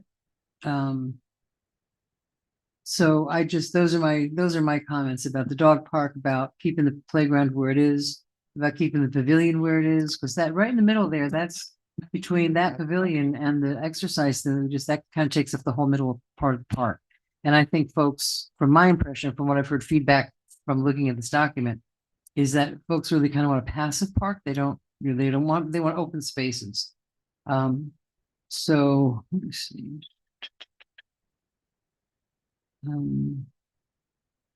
The tot lot, we do have, you've got 2 fenced in, I believe, tot lots here.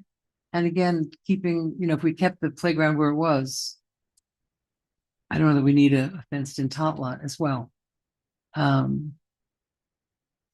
We have the circle of trees at the top, which is the open space. You've got some trees. So that's my beginning. Let's just talk about Bryant Park to start with. So, Ms. May, I believe my light was on first. okay, we're gonna talk about Bryant Park first. That's fine. So, Mr. McBoy. Yeah, I have a lot of concerns. I've heard a lot of concerns from people in the community. A number of them overlap with some that the mayor has brought up. But my concern a bit is maybe process. I know that both of you have emphasized that this had a lot of public participation and so on. I don't see evidence that you talk to people who use the park, go into the park and observe people using it. Maybe try to quantify some of that. How many people are walking? How many people are biking? How many people are on the same pathway, biking and electric biking and walking? Are there any problems? Does it seem to be working? Does it not seem to be working? Talk with the people. Hey, you're an older gentleman and some bicyclists just whizzed by. Are you okay with that? Does it work? Hey, you seem to be a dog owner and your dogs are here and you take them all over the park. Get some sense. I use the park quite regularly, only in the mornings. I'm not there very often in the evenings, so that bias is mine. And I would encourage that if you were to really do this, that you, of course, observe. It's different on Sundays. It's different during the week. It's different in the morning, different in the afternoon. And I don't see evidence that you really did that. I was at the Bryant Park charrette sort of thing. I've been in other ones over the years. I was not very impressed that this was really getting to people who actually use it, who might be considered the experts on it. In fact, I sat with somebody at my table who was from Nevada, knew somebody here, but was from Nevada. Well, I value their input, but not as much as somebody who's actually using the park. And what the mayor said about most people who use the park are people who, like many in the modern world, see a good deal of concrete around them, especially in South Florida, don't really want to see more concrete or asphalt. They want to see more natural stuff. It is obviously a waterfront park. Our city is hugely oriented toward the water, both with the beach and with the lagoon. People, the vast majority of people just want, most people think the park is fine the way it is. They don't see a lot of problems, or if they do, and there was some, acknowledgement of things, they want more green space. They don't want more hard space. They'd like a few more benches. They'd like benches or tables set up so that families can group together and maybe have an event together and talk. Maybe some more shaded seating, like with trees. We always prefer trees over, they're cooler. They don't need as much maintenance as sails. I sometimes speak up for sails because you do need shade, and for some things you can't just plant over them. But in terms of the approach, this was 125, I think, somebody can correct me on the numbers, but something like $125,000, a lot. And I would expect simple things like talk to the users, find out what the users have to say, talk to them and have that be your survey. Don't go to the neighborhood associations, which are known to not be very representative of the community. They are existing organizations. That's fine, but it is very easy to figure out that they are not representative of the community. You don't have to work too hard to come to that conclusion. And so it's fine to have a charrette, but if you only invite the neighborhood associations that are adjacent to it for this park, which is very central to the mentality of the whole city and is used by people from all over the city, other people don't feel as welcome to come because they're not part of that neighborhood association. Go talk to the people in the park. Forget about the neighborhood association. So I'm not as convinced at all about that this is solidly based in a solid public input. I was concerned that you show in the appendix, which I appreciate that they're there, trends for different types of usages of some of them more sports oriented, some of them more exercise oriented, but they're national. I didn't see any attempt to even boil down the national and say, look, the parts that are kind of relevant here are XYZ sports. It's just dumped the table. For $125,000, I don't think that's reasonable. I don't think that's up to stuff. I would want a focus on, all right, what are the relevant parts of these tables? I don't need 6 pages of that. Tell me what is the useful stuff. Hockey and ice skating, yeah, we don't need to know about that. That's not relevant. Do some, on that 125, do some boiling down. And then, because you've talked to people, figure out of those national trends, which ones apply to us. Pickleball, yeah, you don't have to go too far to figure out that pickleball, we're probably pretty similar to the national trend. A lot of other stuff, maybe not. We make a lot of talk about how diverse we are. That diversity has an influence on that, which is at a different place than some of the national trends. I don't see that analysis. I also, there was a list of sort of, I think it was community words, somewhere around page 213 to 216, somewhere there. And it just sort of dumped them, but it didn't do any attempt to say, hey, these ones popped out a lot. Everybody wanted the waterfront views, or everybody wanted shade, or everybody wanted bench. I see things added in there at quite high price tags that didn't really seem to have that much support. If you were following along, we've talked about fencing in Bryant Park, and everybody said, don't put more fencing. We don't like that feel. We don't like that look. If you talk to users there, you would probably find that there's no need for a dog park. And in fact, most people wouldn't want it. The dogs, most of them are on leashes. Some of them are not. It seems to work out the vast majority of the time. Obviously, there will always be some issues, but they're minor. And the advantage of letting dogs be, and people walk long distances, walk with their dogs, that's very different than a cooped-in dog park. We know from experience that the dog park at John Prince Park has had a lot of difficulties. People let their dogs off because it's a dog park, and now dogs are mauling each other. So I would have thought somebody, talking to people in there would tell you that, and I've done that. I don't get paid to do it. Madam Mayor, I still have the floor. The kinds of things that people did seem to be interested in, gardening workshop, native plant sale, fruit tree sale, yoga class, Tai Chi class, dance, are all pretty low-key things that need the grass that's there, as the mayor pointed out. Don't need to put stuff into the grass space. Leave it as grass space, add some trees. Community is working on adding trees. And I know that I've heard multiple times that, well, this is a living document. Believe me, I work with the Corps of Engineers and they love to use, this is a living document. I'm hesitant with that.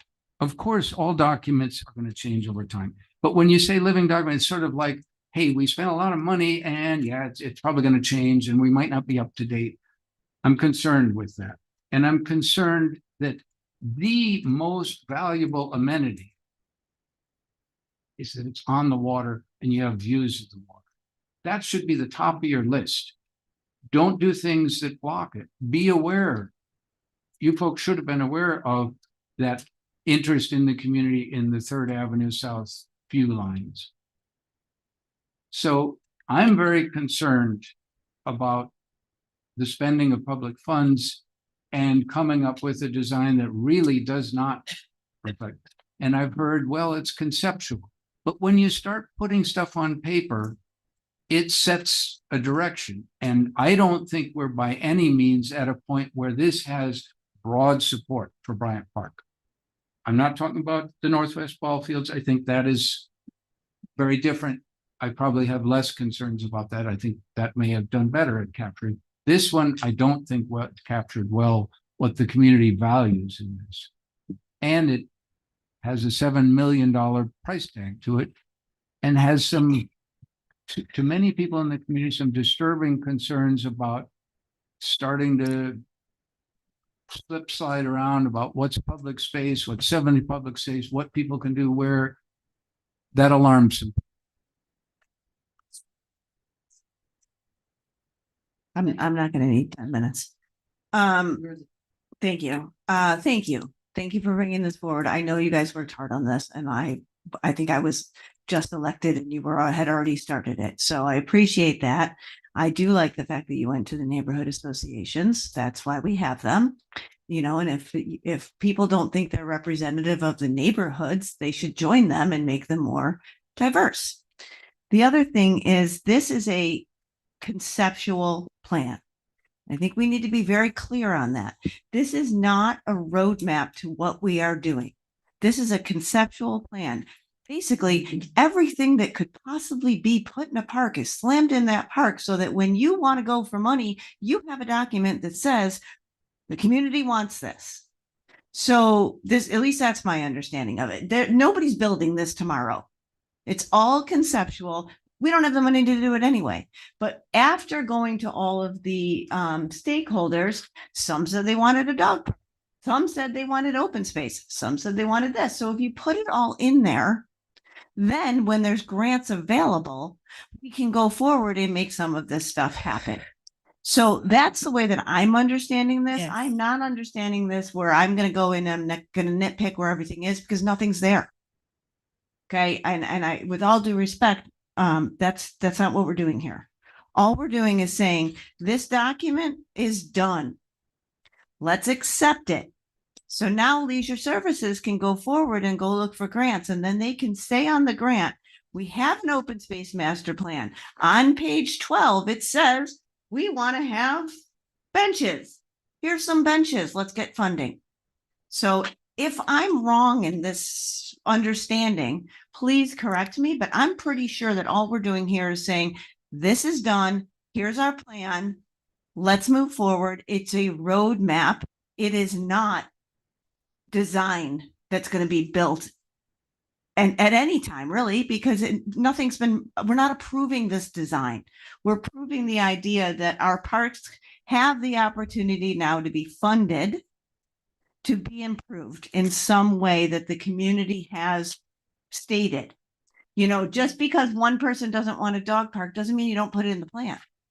Okay. Possibly it could go there someday. Possibly it couldn't. but you put everything in it so that it's there. And I mean, you're right. When we first met, we went through this already. We've already sat with you. We've already told you that this is pie in the sky, that we don't like this, we don't like that. You went back, you fixed it, you talked to more neighbors, you went back, you fixed it, you talked to more neighbors. So in my opinion, this is done. We're going to accept it. We're going to move on. You're not going back to update it at this point because then you're going to want more money and we're not giving it to you. So let's accept this, guys, and be done with it and move on. Thank you. Mr. Segridge. Thank you, Madam Mayor. So I'm going to make some general comments, not just about the Bryant Park section, and then when we move to the other sections. Stick with Bryant Park. Well, I think the conversations actually evolved to talk about the overall process. Almost nobody really spoke, except for yourself, about the specifics of the Bryant Park. So thank you guys for a thorough job. And it's not to say that some of my other commissioners' concerns, that I don't echo those as well. But I want to kind of come back to this at the high level, and I think Commissioner May touched on this. This is a plan and a master plan and a roadmap. And in the beginning, in the slide, it references, a 0 to 5 year timeline, a 5 to 10, a 10 to 15. I think looking at it and say, oh, this is pie in the sky and this is fantasy land is just being short-sighted.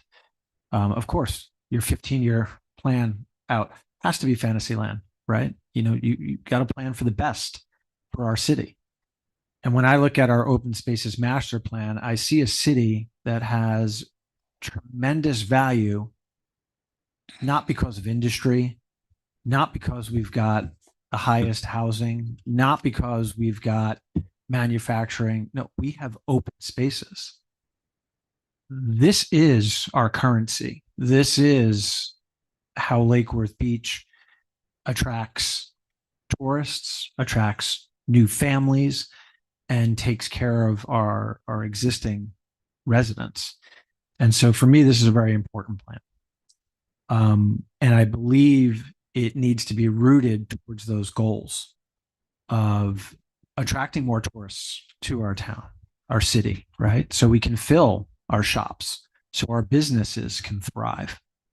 We need to attract new families, young families, to bring back the excitement and exuberance within our city. We've had a lot of residents leave over the years, great residents who love this city. You saw us kind of go into a little bit of a decay, and that life that was Lake Worth Beach when I moved here, that light is kind of dimmed a little, but it's coming back through bringing back the bonfires at the beach and the night markets and more concerts and now stuff on the app. So it's reactivating itself. And I look at this plan as in 15 years, where do we want to be? So some of my commentary on it is, I don't think we went pie in the sky enough with some of this stuff. Where I think we have some opportunity to capitalize on things that could attract more people. And so specific to Bryant Park and the pavilion, gondola? No. I want to be sure that first we protect our history. So in that south end of Bryant Park is a historic site. That is the site of the first Jewel post office. I believe we want to preserve that, and I would like that to be enshrined, right? And there's already plans underway for that, and it's going to come before us and so on. But that needs to be a very real consideration in whatever Bryant Park becomes. Mr. McVoy brought up, why have things like hockey and stuff in there, and I highlighted some other sports. Actually, hockey is getting pretty big in Florida. Go Panthers, right? But we do have things and assets that could capture and bring people here. Sailing is one of those things. So Palm Beach County lost some major sailing opportunities with some recent changes. And if you look at what we own in the Lake Worth Lagoon and how wide it is, our portion of the Lake Worth Lagoon is perfect for sailing lessons. Sailing is becoming a youth sport. Florida is trying to become the youth sports capital of the world. It's good for our schools. It attracts families. There are, families that move places specifically for sailing programs. I think we need to look at that here and maybe understand that could we have a community sailing center or something like that. And that's what I mean about dreaming bigger with this. Not just about having a great park. What can we do with this space that we have to attract families and tourism and really also bolster our existing community, right? Also specific to the Bryant Park is the amphitheater. I know from a seating perspective, that's kind of like the best way of putting it. However, we have a very important hotel. You may have heard of it. That's going in right there. We have condos and residents right there. And the amphitheater sound is a problem and it echoes right towards them. I believe that we would need to turn that amphitheater around. I'm going to stop my specific commentary there because I believe this is a big picture plan. And I agree with Miss May. It needs to be, where do we want to get to? And so, I would like to have, see it have some of those things. Now, my question to staff and that is hearing that, right? So let's take the sailing center thought. If we pass this, is there any monumental hurdle for us to say to staff, you know what, let's explore that sailing center and they could still use this to go for a grant and so on? Or does it become where, we hear all the time, we got to change the comprehensive plan. That's a big hurdle. So how big of a hurdle is it to change this plan and how flexible is it?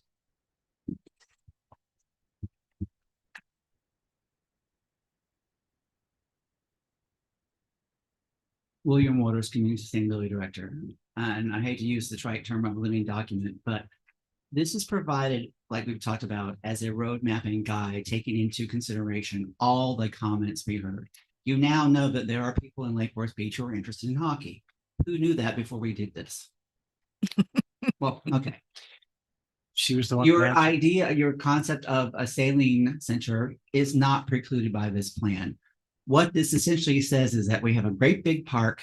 It needs improvements, and this is the input from our community as well, all they might like to see. But before it turns into a real thing, there are different steps to go through, such as the amphitheater. There are people who feel that it should be historically designated, even though it kind of faces in the wrong direction.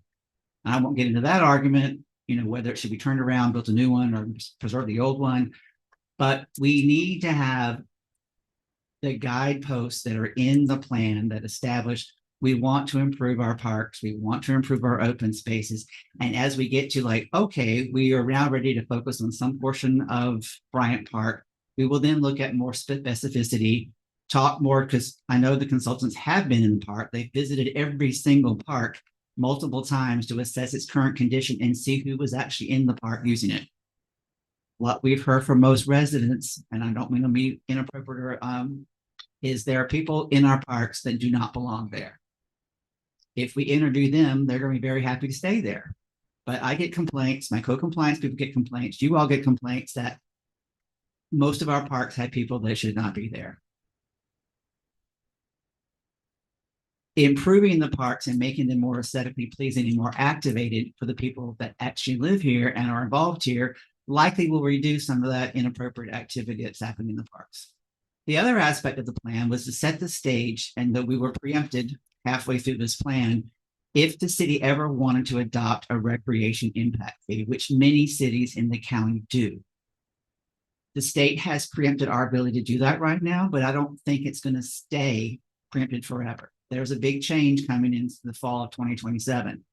And so this is set up to identify, produce, very much like a mobility plan, a series of projects over time that we would like to prioritize. And then if we were to establish an impact fee based on new residents coming here or new residential, whatever, there would be a revenue stream to help support that implementation, that construction. But again, without a plan, we are flat-footed. We've been talking about a plan for 7 years since the comp plan was adopted, or actually when it was envisioned. And one of the main goals of it was the next step to implement our comp plan is have a plan that reflects the performance standards and desired open space requirements for our citizens as we're growing. Part of this also alludes to the fact that as we do new development, we need to encourage and require through our LDRs additional open spaces available to the public. Deco Green kind of did that. And there are other aspects of it too that, we've talked about the grants as well. And Ledger Services needs to know kind of where we would like them to go. Tiana's new, Stu is new, the previous director and assistant director who became the director have all left the city. There's a great deal of institutional knowledge that has left. But as Commissioner Cedrics mentioned, people really value parks and open space. And when they come to move here, and we have put our economic development basis on being the community of neighborhoods, which is the theme of our comp plan, people expect certain services and certain things in order to move here. And I think that some of the good examples are already given that, we have not maximized the potential and attractiveness of our parks. We just haven't. And we haven't facilitated a mechanism, except through this possibly, to encourage provision of public open space on private properties. And then the next battle we'll deal with is the school board and how much land they have that nobody can go visit. Thank you for that. That really helps with that explanation. Last kind of question along those lines. So the Palm Beach County Tourism Council did a whole tourism master plan. And one of the byproducts of that was a list of, I believe, 19 projects. They didn't go into a lot of detail in those 19 projects, but it was like, wow, these are our wish list, right? Some of these bigger things. They were kind of like an addendum or an add-on to that plan. If, for example, we wanted to add on some projects to this and say, you know what, we think this could be a good idea down in the future, is it easy to add them on as an addendum? What would be the process of updating this? Would it have to be a whole new plan, or could we just say, hey, we'd like to include project X in this? We're not going to go too deep into it, but while we're out there trying to get funding, like maybe if it matches up with one of those 19 projects, we could add it to our master. How easy is that process? It's fairly easy. We're not making this a formal piece of our comprehensive plan, though it's helping implement it. Very much like your capital improvement plan, which is a 5-year window, it is updated and reviewed every year. Some projects fall away, new ones come on board. And so based on this plan, we can adopt every year, every other year, as Nielsen mentioned, an update. These are the priority projects we'd like to see. And here's a movement that popped up. We are never going to be able to capture all the things that might happen in the next 15 years. There may be a whole new sport that everybody in Lake Worth Beach wants to do. Who ever heard of pickleball 10 years ago? But it's a big deal in Lake Worth Beach now and everywhere else. So we've tried to accommodate that. There will be other evolutions of activities people want that they will bring here as we have more people from out of state moving here who would like to have the same type of activities they had in the Northeast, but are unknown to South Florida. We're likely going to have to consider them or work in collaboration with the regional park, the county parks, other cities to help provide those amenities to our residents. We can't provide everything to everybody, but we can provide an avenue and an opening and opportunity where we can have our residents access those variety of things, either through collaboration, partnerships, public-private partnerships, God help us, or other means. And so this establishes that we find our open space and recreation a very important thing, and we're making a commitment to improve them over time. How that actually will look over time, we might go out next year and that whole Bryant Park will look completely different after there's an update from the citizenry that we talk to. And we know that we want to do something there, and that's why it's a concept. It's not set in stone. You are not locked into doing any of that. Thank you. Madam Clerk, how much time do I have? I have like 2 minutes. I was asking the clerk, she's timing that, right? Well, I've been writing. I'm sorry, I did not hear that I was supposed to be timing anybody.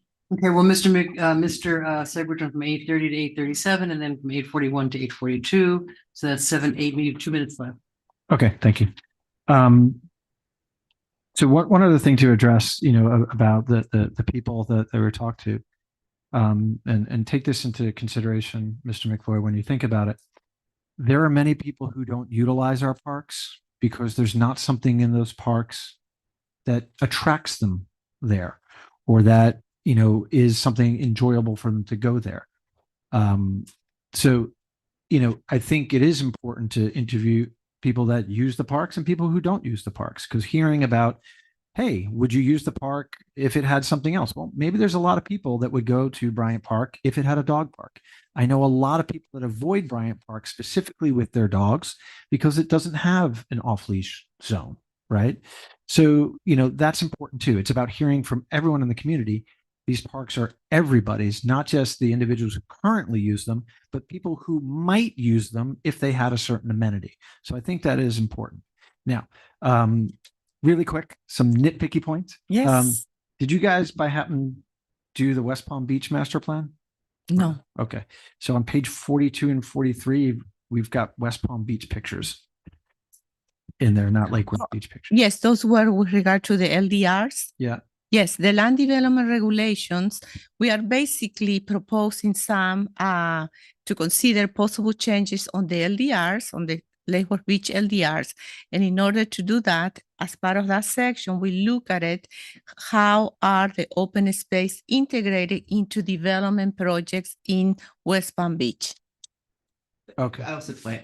We asked for examples Mhm. from other communities whereby we could incorporate in our LDRs mechanisms or types of things that could be required. And West Palm has a pretty good program of requiring Yes. little pocket parks, urban parks, places for art and public places that we don't have in our current plan. So they have provided some examples of how that could come about, and we make amendments to our LDRs to make them requirement. Right now, it's voluntary under our Sustainable Bonus Incentive Program. We have gotten some activities, but I don't think it's in, and granted, we can't make development more complicated or more onerous than it already is until 27 October, but we can be thinking about what types of things we would like to prioritize and maybe give more points to under the Sustainable Bonus Incentive Program moving forward. Hey, we'd rather you do public art than say larger trees, as an example. We probably want both of those. And have you guys or staff looked at the Palm Beach County projects from their tourism master plan and seen if any of those have aligned with any of what we're trying to do with our open spaces? They do to some degree, because that plan will be implemented with bed tax. And the easiest way to implement some of it is the places that are the least developed and have the least focus. As we've seen tonight, it's difficult to get to the finish line in Lake Worth Beach. And we've not put ourselves out there very strongly saying what we want from the tourism master plan. I think once we get the Gulf Stream open and there are actually tourists here, we will have a stronger chance of saying, hey, from people who visited here, this is the stuff that they would like to see. We're paying some bed tax now. There's money available. Help partner with us like you're doing possibly with the pool and the school board. That might actually end up resulting in something. So yeah, well, I think we do generate about 2 million a year in bed tax, and I know that's a small amount, but I mean it is something to not shake a stick at, and we don't get to keep it. But now state law has changed where potentially lifeguards can be paid through that. There's various different things, and if we do show willingness to cooperate with the outside world, then those monies are there. If we did decide to do a project at the beach, those monies are there, which could really, really help our city. I did think it was interesting, and I would encourage people to look at the condition of the golf course report and, ask yourself if that is something that you would like to see improved, because it was, some of the photos were quite shocking. I don't get on the golf course much. I know we repaired some of that, but for a 100-year golf course, that's one of the crown jewels of our city. I think we can do better. Thank you. I just used a couple of minutes. I just want to, here's my concern. Because, and focusing on Bryant Park, this is the biggest one. I am concerned that if we approve it the way it is now, we're not taking into consideration the house.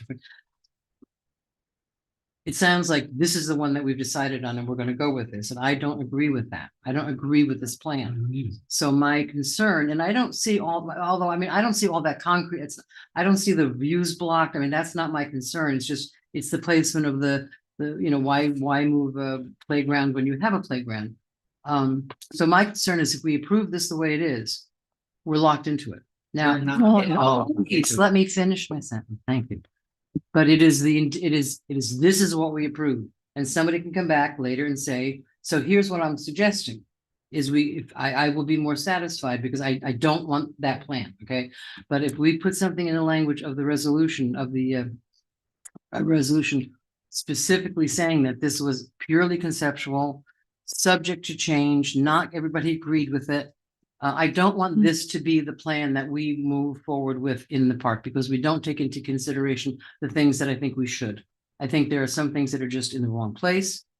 And so, let it be a future, commission that decides that. I'm just concerned that, this is what they wanted and we're locked into it. So I would be, and I'm not quite, we're out of time. You're out of time. I am not gonna, I would vote yes. I would vote right now. I'd vote no for it. But if we could add some language to it that specifically states the flexibility, things like the Northwest Ball Fields. I had asked for a girls volleyball, beach volleyball that I don't see that there. Maybe I'm just missing it, but I don't see it. That was one thing I specifically talked about because we have a very active citizen who has a daughter who's very involved with beach volleyball. There's a multi-purpose court out there that would facilitate beach volleyball. Well, I mean, it would have to be specifically to that, you can't just. And we can update and by the language that you're referencing in the whereas clauses, and it will be, this is a guide. This is not a absolute 100% no changes commitment that it's going to be that. Well, because whatever we do to the park, because keep in mind too, as this plan has been evolving, this started as an example before the Ziskovich stuff started. It started before, I think Ness was thinking about being Ness, but it came about after we already I understand. I'm not criticizing. And so this that's what the living part is. And probably in 6 months from now, we're going to have a whole nother series of ideas what we want to do with Bryant All I'm Park. asking, Mr. Attorney, I'm asking for some language that clearly indicates in the resolution that this is not the final agreed upon plan, that this was developed as a concept. And I don't disagree with that. We have this. I'm glad that we have it. There are benchmarks that we have to have, and you've done that. And I appreciate that. I'm just concerned, and maybe I'm being unreasonable. Okay. But I would like some language in the resolution that clearly states that this is if you want to use a living document, that the plans that are said are not the plans that are, I don't like, I'm concerned about that because I think that there's some problems with that plan. Not a lot, but some problems. So that's my concern. And if somebody can help me with language, I would appreciate it. Well, I think you've said the language, this is approval of a conceptual plan that's subject to modification. It sets forth a general concept that the city is approving, but not locked in. So we can come up with something soft like that. We can even bring that back on a consent agenda so you can see the language and make sure you're happy with the language. Could you bring it back on the next agenda, on the consent agenda? Sure. Okay. Is it too late Madam Clerk, is it too late to add that to the agenda?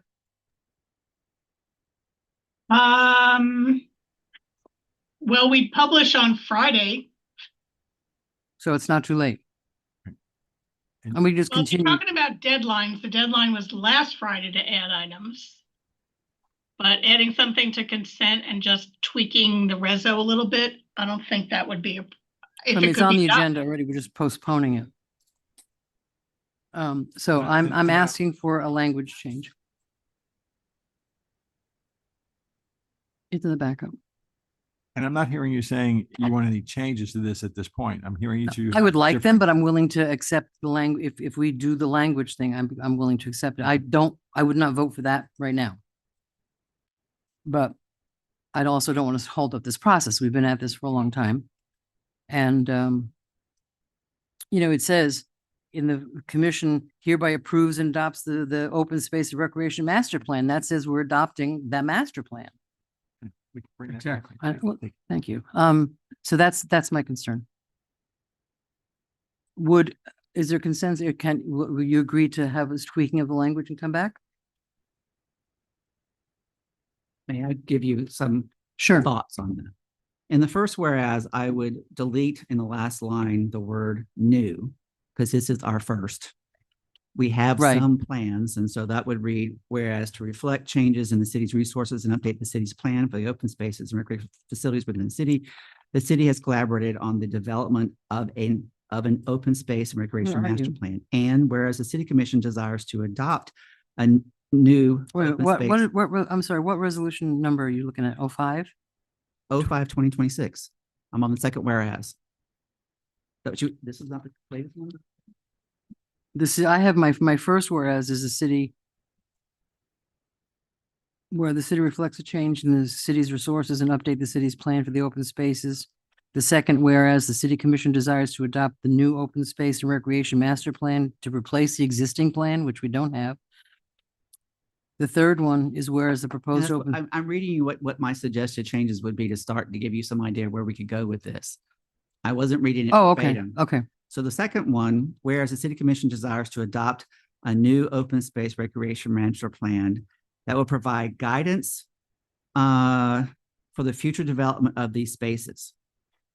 And whereas the open space master plan is attached to here as an exhibit A and incorporated here by reference, it is, and this is where Glenn can jump in, it is a conceptual guide. And not intended, Only. and not intended as a final. Right. And not intended as a final whatever. And then we do have the, whereas the city commission finds the open space recreation master plan serves a valid public purpose. We can change those two whereases to get. That's, you I mean, that's what I'm asking for, just that it's clear in the intention and when we vote on this, that that's not, we're not saying that's the one that we're gonna do. Are you okay with that If language? that's what it takes to get you to yes. Mr. Segridge? I mean, that doesn't really, I'm okay with that, but I also have other comments after that. well, you have, your 10 minutes is up. Well, so I would like a point of information from our attorney. And I would like to reference Rule 6, Item 2. And I would ask the attorney to please explain where it says the chair may not close debate if there is a commissioner who rightfully is entitled to speak on it and desires to do so. But I'm also allowed to limit the amount of time. You don't, I'm sorry, I don't mean to be confrontational, but out of respect, you set timelines and we respect those timelines. But if a commissioner wants to further discuss it per our rules, we are allowed. And I do believe Mr. McVoy wants to discuss, and I had something I want to discuss, and I'd like us to follow our rules. And I don't often agree with Mr. McVoy on things, and half of them I don't want to hear him discuss more, but it's, we need to follow our rules. And I do not like being told I cannot speak. It's the second meeting in a row, and I'm not going to stand for it.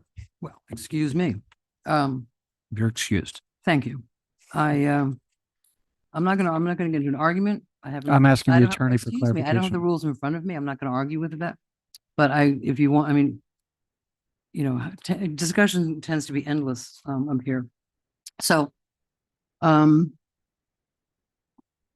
So in general, the chair or the mayor can always set parameters. You've often done that in your meetings, 2 minutes, 3 minutes, 10 minutes.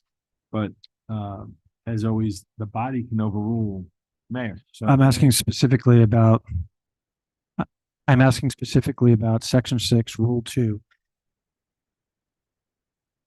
Or actually just Section 6 in general, the first and second rule where it talks about discussion, where each commissioner shall take their turn as recognized by the chair. And a commissioner then has the right to speak after all other commissioners have said their piece, if they so choose to do so. I'm not gonna argue with you. If you want to just keep going, sure, but let's keep some, I'm gonna not just say to Mr. McVoy, let's have another 10 minutes each. I don't need 10 minutes, but Right. it's a matter of the rules. All right, so let's do another 10 minutes. Mr. Segridge, go ahead. Mr. McVoy was first. All right, Mr. McVoy, 10 minutes. I would like to thank formally Commissioner Segridge for pointing out that we do have rules and that it's not helpful for the chair to shut down discussion on things that are pretty important to the community. So thank you, Commissioner Segridge, for doing that. Madam Clerk, keep time, okay? My Madam concern, Mayor. I heard the mayor say that she doesn't want to approve this plan as is. I heard a lot of talk about this is a roadmap, but it's not a roadmap. It's a conceptual plan, but it's not a conceptual plan. It tells us where we're going, but it doesn't tell us where we're going. That to me is very unsatisfying. I would propose that either at this meeting or maybe at another meeting, we go through the list of proposed pieces. I'm on page 217, Bryant Park. And maybe we have a quiet ballot. Maybe we do it by email. Maybe it doesn't have to happen at a meeting. But before we approve this, that we go through and all say, hey, are you cool with whatever the items are? There's about 24 of them, I think. And see whether we are. I happen to think that, totally agree with Commissioner Segridge, that the lagoon and sailing is a very big deal. It doesn't show up anywhere in this plan. Other things do show up. And when I don't like the language of, I hear the mayor's concern. I would not, she says she would not approve this plan as it is. I would not either. And I don't think it's a good idea to say, we're approving this plan, but we're not approving the plan. It doesn't make any sense. And it certainly isn't going to look very good when you go for a grant that says, well, you have a plan here, but your other language says, well, that's not, let's get to a plan that we do agree on. Let's have a process to do that. I don't think there's any rush. We're not going to rush out tomorrow and there's a grant deadline that we'll miss if we don't apply, in 2 weeks for this. Let's get the plan. I hear the comment, and I think it's not an unreasonable one that Commissioner Segridge made, that, okay, interview the people who are actually using the park, but what about the people who don't? And maybe they would use it if there was X. That is a careful process because some things exclude other things. If we were to turn this into a Disneyland sort of a park, with concessions and more buildings and more this and more that, I'm sure there would be some people who would use it, but it would exclude the nature as the main amenity part of this aspect of this park. So I think the process of figuring out what do we as a community want to do with this park? I'm not saying that the same process needs to be applied to every single park in the city, because some they're much more locally used. Other people, it's not as important. This is a very central part of it. I think there might be differing views of should we design the park to make it attractive to tourists, but possibly not to the wishes of residents. I would say residents probably come higher on the list. Many of the things that residents would like, tourists will also like. So it's not exclusive, but I think that process shouldn't be rushed. This is a nice proposed starting point. Clearly, there's some concerns about aspects of the starting point, even to the point of not just details, but flavor. And I don't think it's wise for us to move forward on it. Shift. I think there would be quite a bit of support for shifting more focus to how can the park interact in a low-key, nature-oriented way, but use what the Lake Worth Lagoon offers. And as part of the overall master plan, that issue, and it does relate to what Commissioner Segridge alluded to of county level things, the county has traditionally had money for things that encouraged access to the lagoon. And we don't really talk about that either at Bryant Park or some of the other places where we should be talking about it. There is money for that. And that is something that both appeals to local residents. You want kids to get out on the water. You want tourists to be able to get out on the water too. I think this, I didn't think of it as quite the same way, but I like what you're proposing with a sailing structure, organization. The details can be sorted out later, but that would make a lot of sense to put there. Some of the other things not.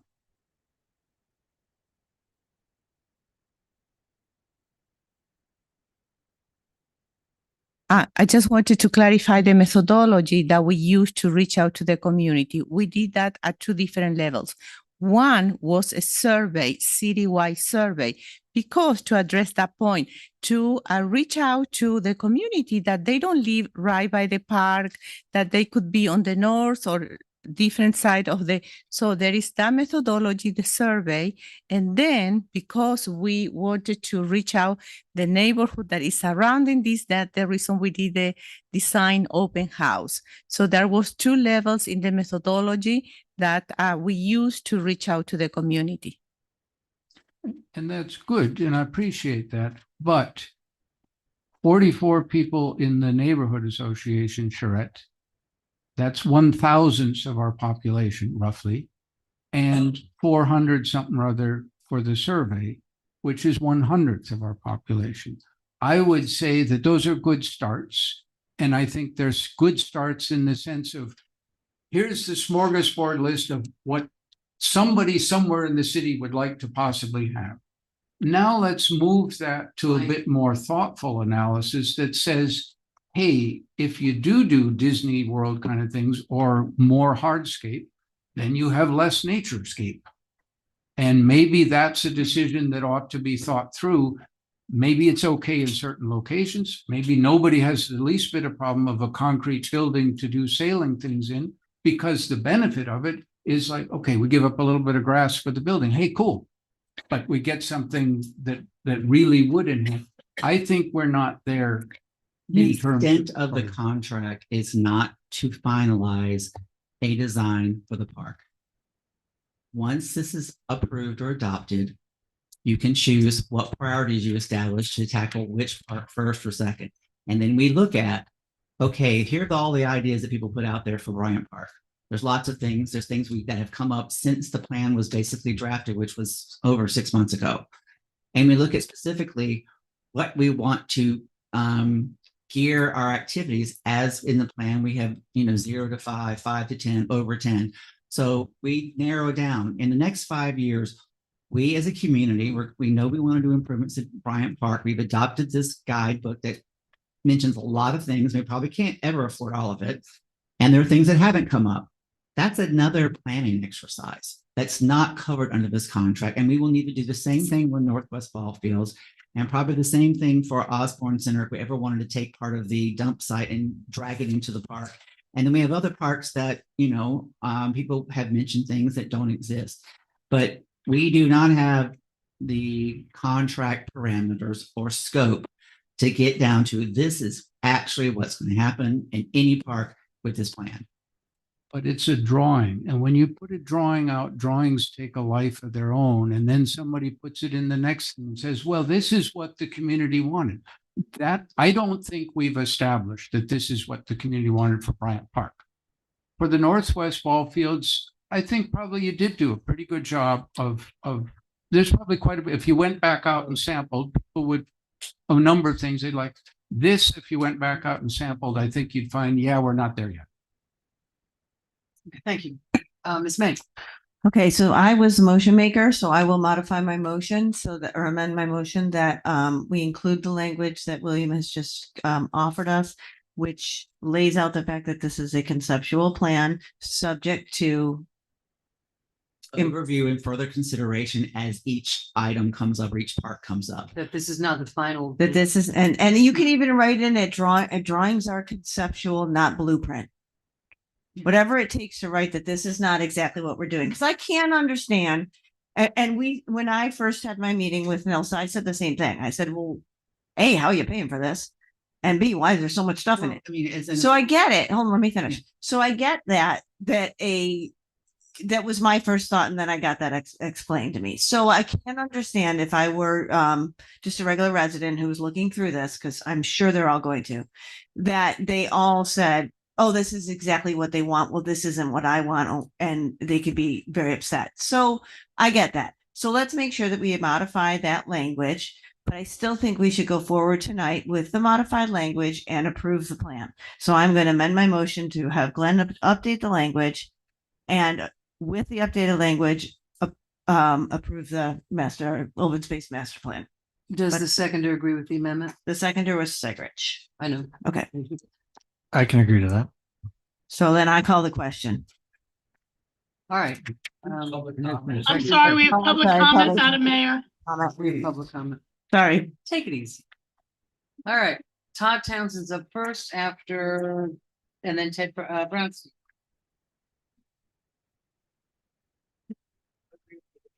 Take it easy, all I right? like the sailing. Good people.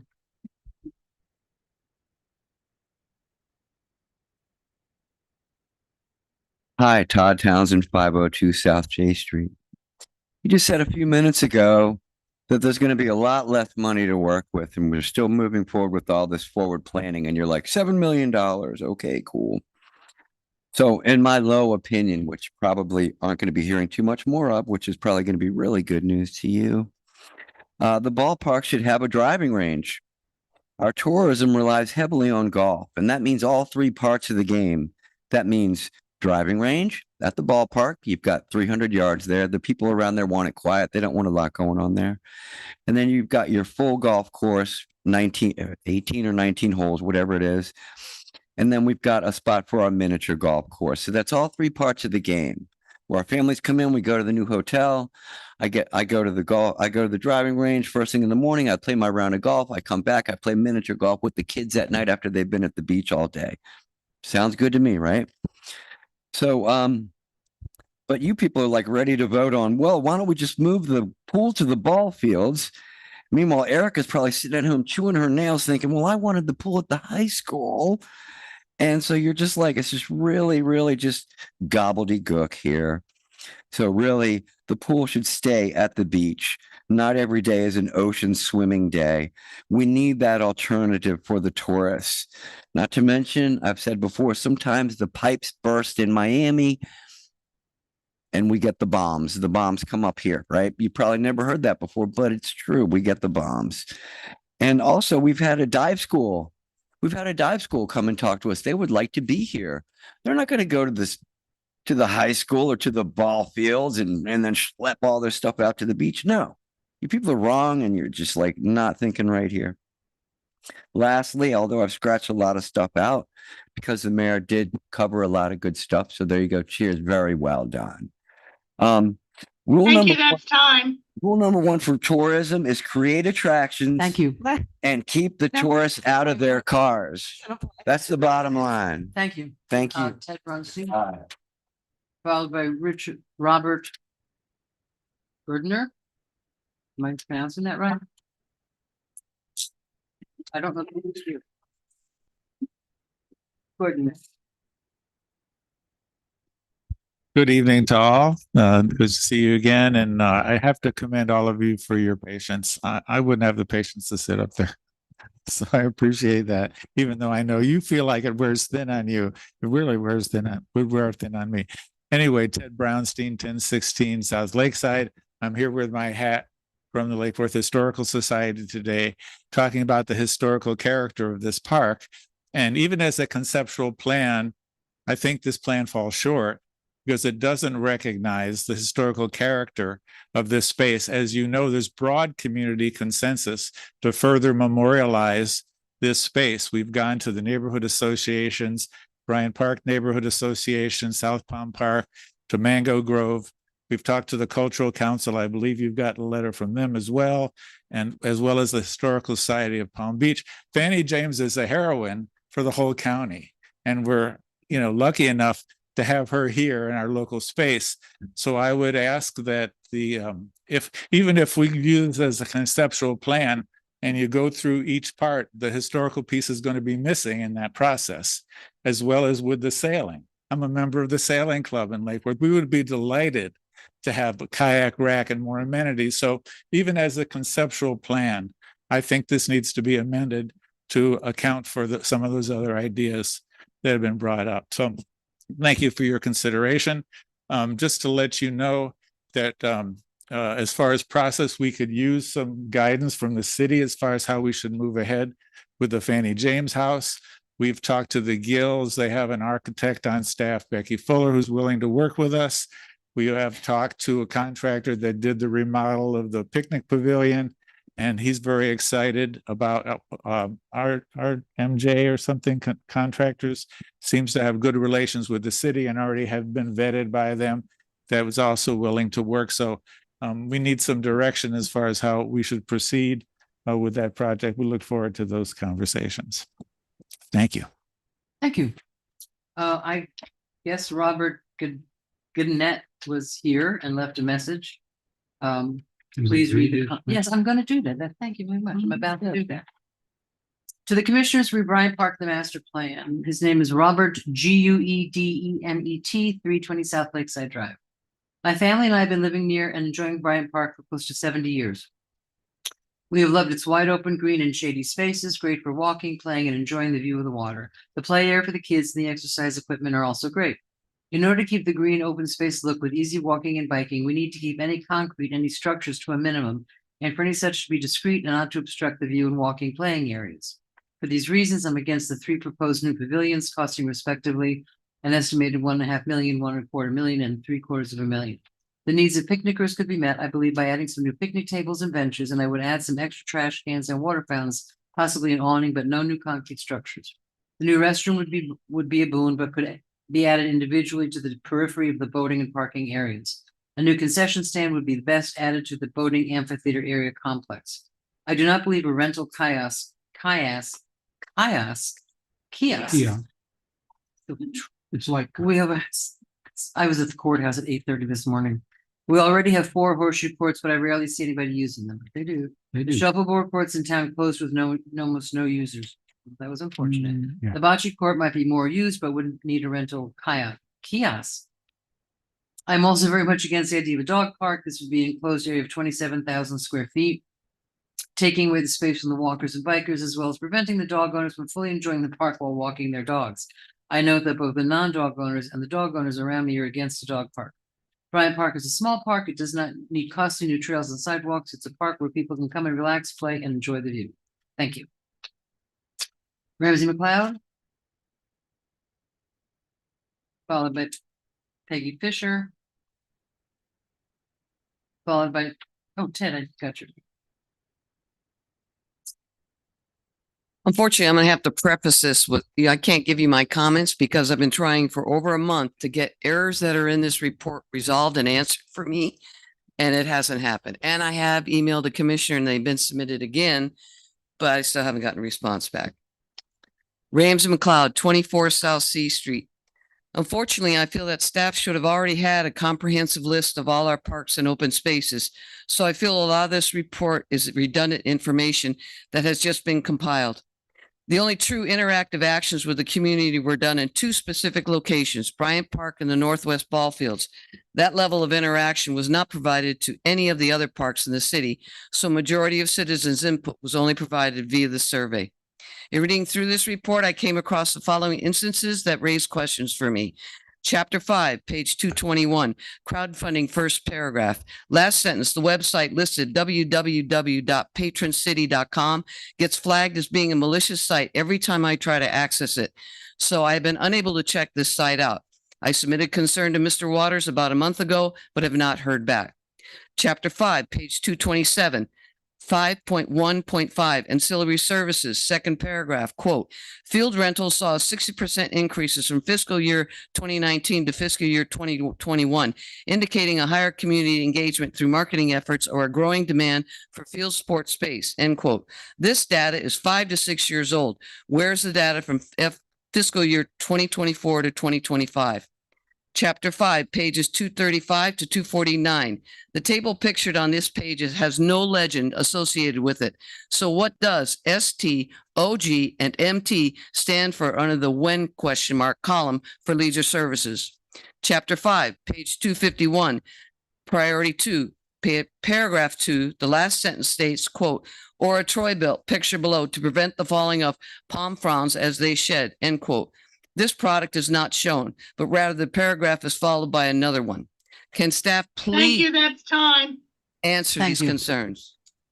And last but not least. And they Peggy- should be corrected last- before you Peg- accept this Peggy report Fisher. as being final. Because your report has error. Peggy Fisher. Sorry, can I answer the questions? After everything. Peggy Fisher, 508 North A Street. You all talked about this coming to you on this agenda in your pre-agenda meeting. And as Commissioner May said to you tonight, it was said to you at your pre-agenda meeting that you are not approving any specific plan. The word conceptual, which I would think all of you know the definition of, is relating to or based on mental concepts. Doesn't say concepts on paper, doesn't say anything else. It just says mental concepts.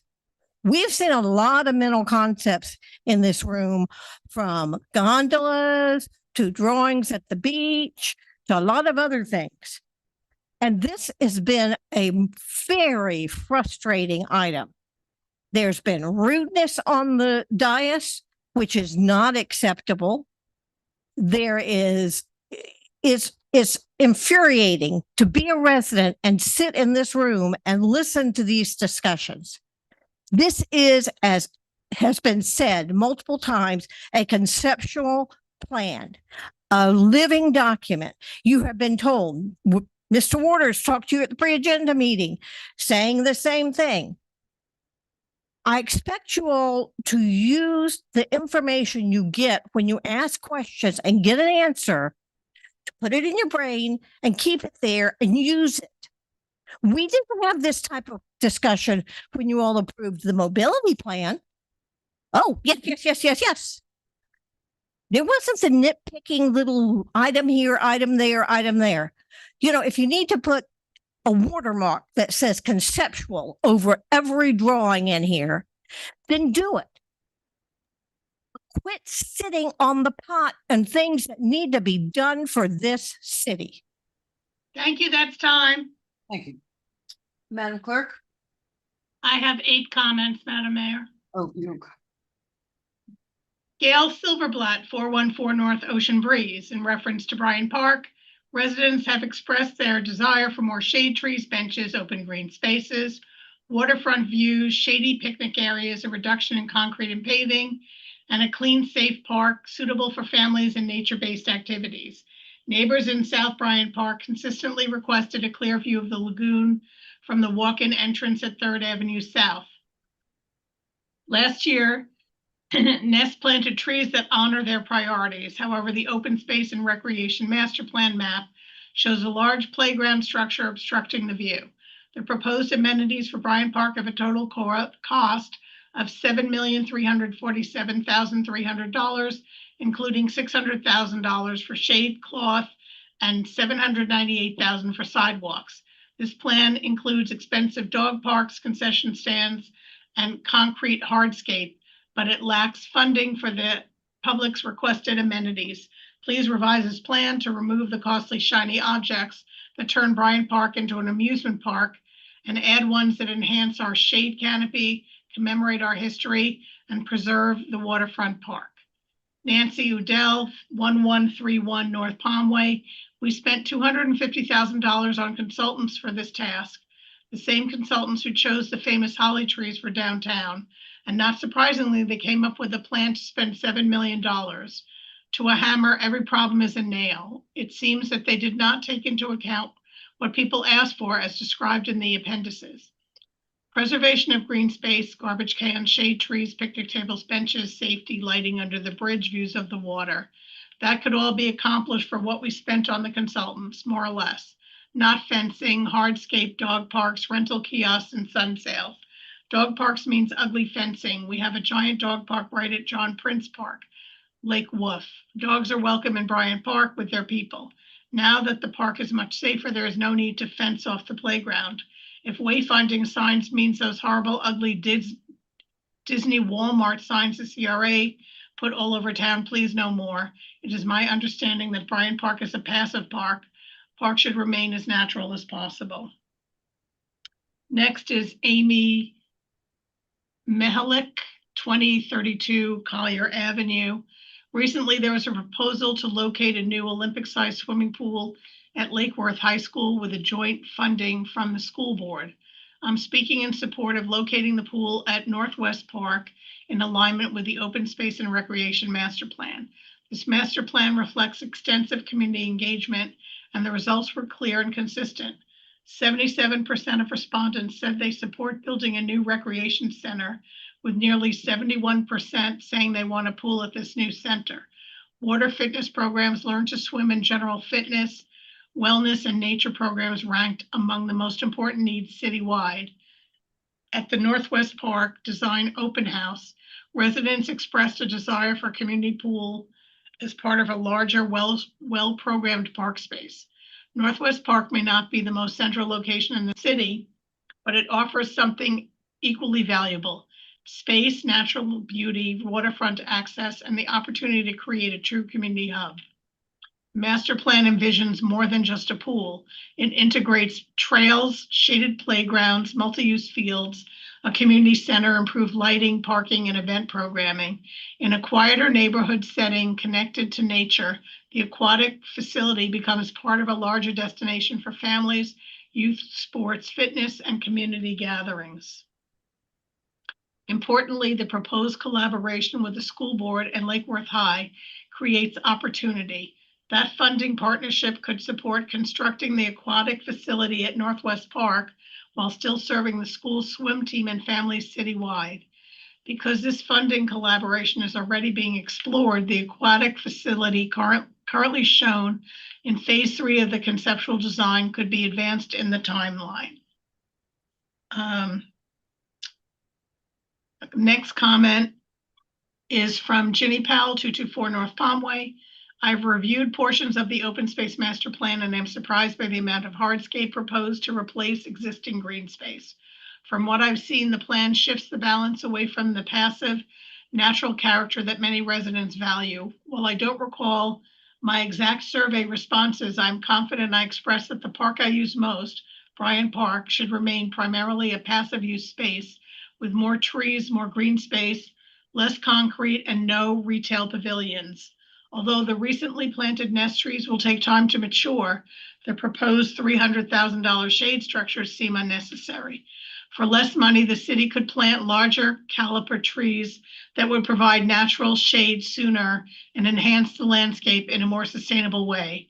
The band shell and other existing amenities could certainly use improvements, and I appreciate what Leisure Services has accomplished recently: new pavilion tables, exercise equipment, and playground upgrades. However, this plan reads like an expensive wish list that risks monetizing the park beyond what most residents desire. It does not appear to reflect a clear mandate for increased commercial activity. Bryant Park's primary purpose should remain a quiet respite from daily life. Thousands of residents cherish it for exactly that reason. Visitors, too, appreciate the opportunity to step away from concrete and pavement. In Lake Worth Beach, people can dine, explore historic sites, visit galleries, and shop, then walk a short distance to enjoy a lovely stroll beside the beautiful Lake Worth Lagoon. Nature is the amenity, and Bryant Park should remain a predominantly passive green space. Please revise the master plan along these lines before approval. Danielle Hartman, 131 South Palmway. In regard to the master plan for Bryant Park, as the president of the Bryant Park Neighborhood Association, our neighbors want to preserve as much natural shade and spaces as possible, i.e. more shade trees and less poured concrete sidewalks, $900,000, and fences for a dog park, $200,000. We do not support bocce courts, $46,000, the shuffleboard courts, $26,000. Instead, we would prefer the jewel frame house that was previously presented in the area allocated for a dog park. Repair the horse courts already in existence, and create paths and trails for walking or biking using natural materials. Diane Brown, 905 North Lakeside Drive. This is about our wonderful Bryant Park. is a passive park for people to enjoy the beauty of nature. Please, no more pavement, no more concrete, no dog park, no concessions. We could use more natural shade, more trash cans, more shaded picnic and game tables, more shaded seating. People want a clean, safe park that is nature-based with more natural green spaces. I was at the meeting about vision for Bryant Park, and the organizers stressed building things in the park, not green spaces. Thank you. Dory Steibel, 411 North Ocean Breeze. This is for the special meeting, which is not listed on the public comment system. The whole public comment system online does not appear to be operating normally. Regarding Bryant Park, I am not against improving areas already improved. For example, I am not against improving the horseshoe courts so long as they are not expanded. I'm also not against kayak paddleboard storage. However, I am against paving over and improving vast areas of Bryant Park to turn what is mostly passive park into some kind of amusement center. We need to preserve our green space and leave the parks a more flexible space rather than add a bunch of attractions. Finally, as a mom to a small child in Parrot Cove, I will again ask for recreation facilities in our neighborhood, of which we have none. I would love to see a playground at the golf course. Cecilia Deratani, 1617 North End Street. What Lake Worth Beach residents and visitors love about Bryant Park is all the green space on the waterfront. Don't add additional concrete or hardscape, please. Repair, maintain, and improve existing facilities as needed, but please don't add more sidewalks, pavement, or fencing. Thank you. Next is Tracy Rossoff Peterson, 331 South Lakeside Drive. As a longtime resident, artist, and nature advocate, I value the unique features and rich heritage that is our Bryant Park.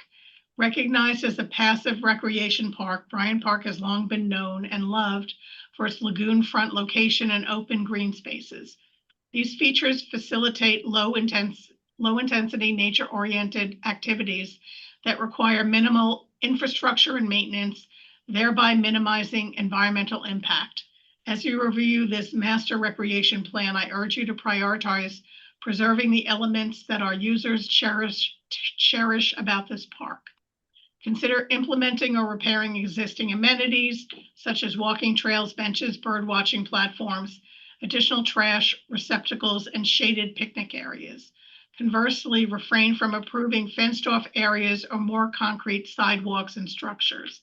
Instead, focus on the park's unique and natural attributes, which include serene and tranquil environments that provide opportunities for community engagement, appreciation of nature, wildlife habitats, and celebration of our shared history. I strongly oppose the approval of the following costly, unnecessary, and unwanted items. I'm against spending $200,000 for a new fenced-in dog park. Instead, I am advocating for the restoration of the historic the historic Jewel Frame House. Dog parks are high maintenance and attract irresponsible dog owners. I'm against spending $900,000 for new sidewalks. Instead, prioritize the repair and update of existing sidewalks. I'm against spending $750,000 for new fenced tot lots and eliminating green space for a splash pad. Instead, continue the installation of the previously planned and new playground equipment at the south end.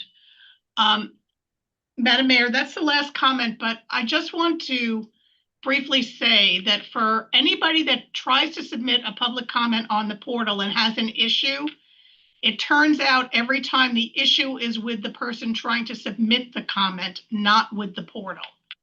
So just putting that out there. Yeah, and apparently people were able to access it. So thank you for that. Mr. Segridge. Thank you, Madam Mayor. I'll be as brief as possible. I do agree with the amended motion.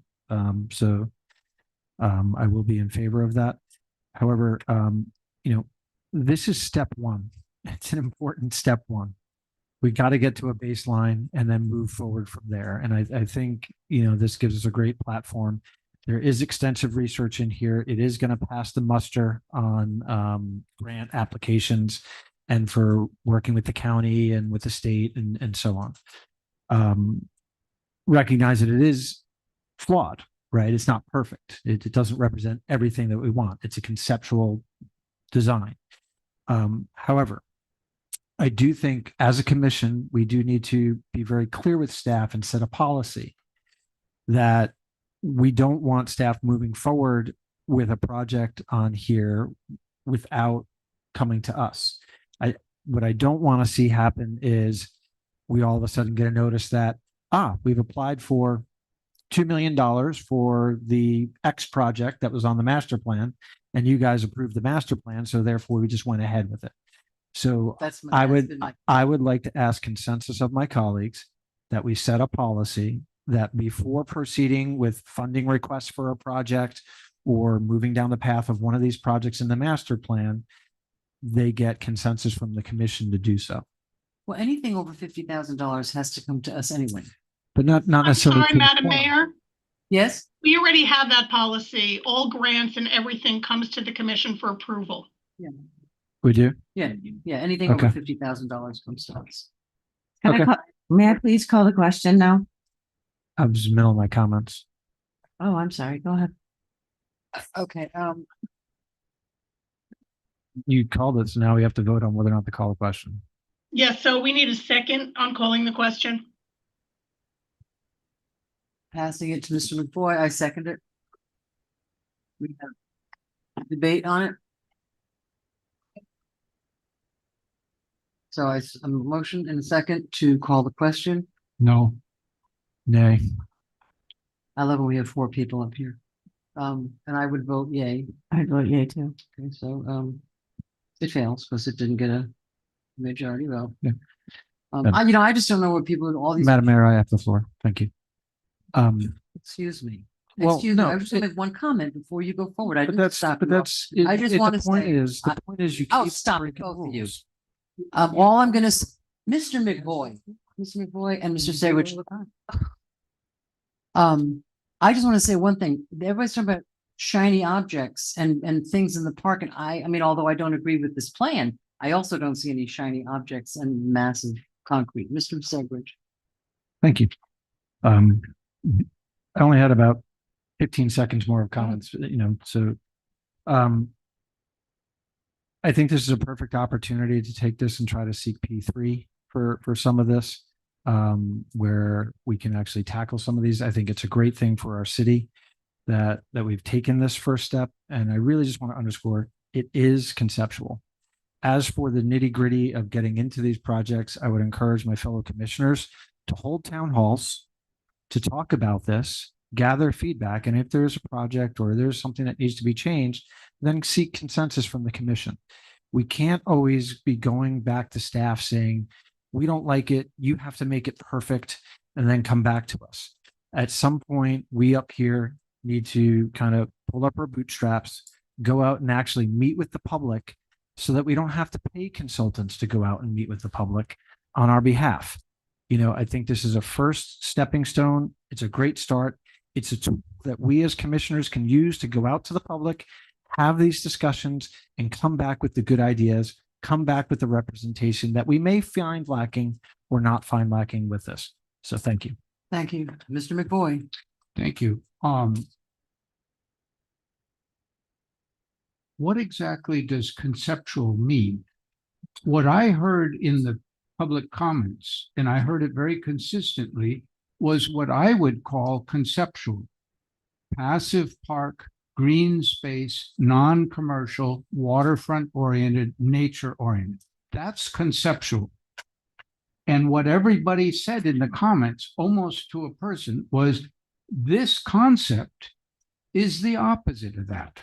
And so I have a real problem with people on the commission saying, and the staff saying, well, this is just conceptual. Well, the concept, you're being told, the concept does not match what many people in the community want.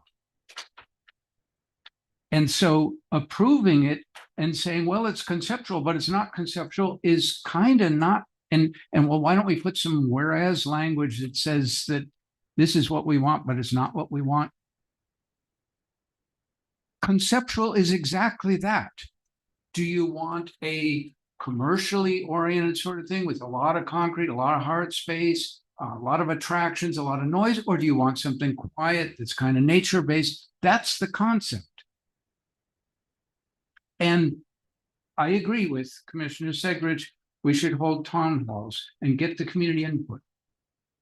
However, it frosts my butt that we spent taxpayer money to do exactly that, and what was come up with clearly does not have I didn't hear any public comments coming in saying, hey, this is great, this is exactly what we want. It is possible there are people out in the community who don't use the park who think this is great, but none of them showed up to say so. Whereas a lot of people showed up to say, this concept isn't what we want. So I think it is irresponsible and not very helpful or wise for us to approve a concept at the conceptual level where the concept is clearly wrong compared to what people want. Seeing no more comments. I'm gonna wait for the mayor, I guess, to vote.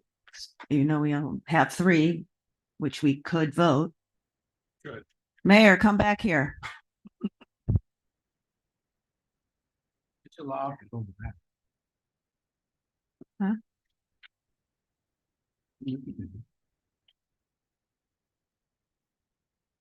I know I'm in charge of the meeting right now, Anthony. Thank you. We're gonna wait for the mayor to come back. We're not taking a break. Somebody needs a personal break, they can take it.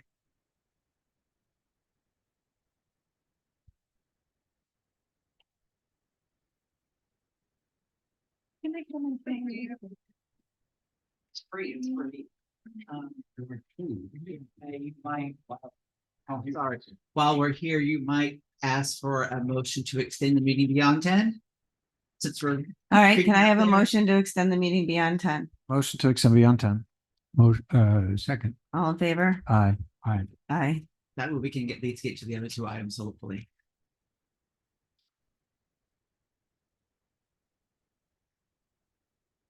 So, Mr. Attorney, if during a special meeting, do we not have the 30-minute cap on discussions on items? I'm looking at that. Because it's been, Under your rules, you don't really discuss it, but in general, the Roberts rules, there is this 10-minute. I'm sorry, Mr. City Attorney, can you speak into the mic? Oh, yes, Madam Clerk. Under Robert's rules, when the commission's rules don't address it, that's what you default to, and that talks about 10-minute time limits and 2 times, although you often give each other much more than 2 times to speak. So, me, if you're going to really follow Robert's rules, you should probably announce it early on so that everybody knows that's the rules of the road. agreed. So, Okay, thank you. sitting on your, calling the question, I was looking at that as well, and that's essentially becomes a motion to call the question. If the majority wants to call the question, or majority wants to continue debate, it's up to the majority. No, I understand that for sure. Yeah, that made sense.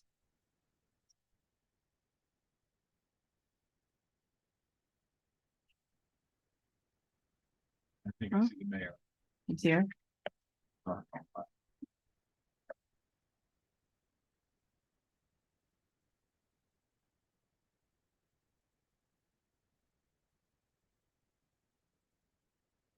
All right, so now the mayor's back. Debate is over. We're ready for you to call for the vote, please, ma'am.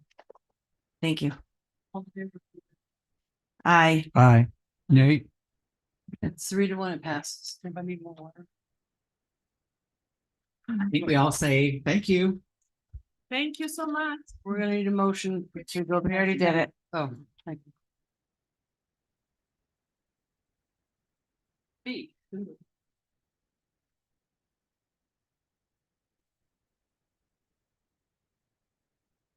The landscape code. I'm sorry, Motion. could you speak into your mic, Mayor? Sure. This is March 3rd, 2026, agreement with Chenmore and Associates. Undertake a landscape code update, including design guidelines for installation and maintenance. I'd like to make a motion. Motion to, I would like to make a motion not to approve. do I have a second on that? Second. Okay. Is there, do you have any public comment on this, Madam Clerk? No, Madam Mayor. Thank you. Do we just want to vote or do you want to talk? What? Mr. McBoy? I don't remember when I made it, but either at a pre-agenda or one of our recent meetings, we had in front of us with this idea of reviewing the landscape code, which I don't have a problem with the idea of reviewing it. And I think, you know, there's quite a bit of support in the community on the commission to review it. However, there's a question of how do we do that review in a fashion that captures the concerns of the community and figures out how to move next. And it seems to me that there's kind of two parts to that. One is to get a robust sense of what the community wants. We like tall trees, or we like short trees, or fat trees, or thin trees, or whatever it is. And then there's a technical question of, okay, how do we write our policy, our LDRs, whatever, that helps move toward that policy? The second part is technical, and I think probably might make sense to do with a consultant. It would be great if we could do it in-house. I think we're hearing repeatedly that we would love to do it in-house. We don't have the bandwidth to do it, and I respect that. I think the first part of trying to assess, well, what's the problem with the code, or more likely, what are the problem areas of the code? I think that should be something that we do ourselves. With ourselves might be just the commission or town halls or some way of gathering input from the community. And then that second part, as I mentioned, of translating into that, okay, well, if that's what we all agree we want, then here's what you do to technically get there. Go ahead and do that as a contract, perhaps, if other commissioners think that's a good idea. But and what I was starting out with was, I remember seeing, when I mentioned this before, there was a list of, I don't know, maybe 20 odd things that maybe staff had come up with. I don't remember. I'm vaguely seeing in my head. Maybe some of my fellow commissioners can remind me. But there was a list of concrete things. And I said, why don't we each take those 5 at a time and collectively give our input on those things, and then work through the next 5 and start that process of figuring out what we want collectively ourselves. I think that's quite doable. I don't think it needs a lot of staff help in the little staff facilitation, but I think that would get us closer to the important part of, we want our rules to be what we as a community want. I don't think that's what I would propose. Thank you, Mr. Who is next? Me. Miss May. My problem with that statement, we as a community wants, is that there's not one thing that we as a community wants. Okay, there's a broad spectrum of community members in this city, 44,000 people that live here. So for any of us to be so audacious to say that we speak for the entire community is incredible. The list that you're talking about, I believe, Mr. McVoy, is the 24 questions that William had sent on February 6th. That is in the backup that says specifically, these are the things that there's a summary of issues that property owners, businesses, consultants, staff, and others are having or have had with the current landscape regulations. So we have the problem. Okay. The solution of taking 5 and figuring out isn't necessarily bad. I just think it's kind of naive. I think that we need to take a more I don't know the word, but we need to take an approach that kind of does it all in one fell swoop. And I'm going to ask a question to Mr. Waters. Mr. Waters, tell me about the practicality of taking 5 of those at a time and us figuring it out. Well, one, we don't have the expertise. And in my experience with Tourette's, people ask technical questions. We don't have that expertise in hand. We could rely some degree on the tree and landscape board, but we don't have a horticulturist. We don't have a landscape expert. We have some landscape maintenance type people with the city. And taking it piecemeal, I could not tell you how long this process might take. In the scope of services that's provided by Chenmore, they have an extensive outreach component, which we can work with the consultant and you can provide feedback how you would like that to look. Your feedback and your interest in how we approach it is also part of the scope of services. There's like two pieces to it, which was described earlier by Commissioner McVoy.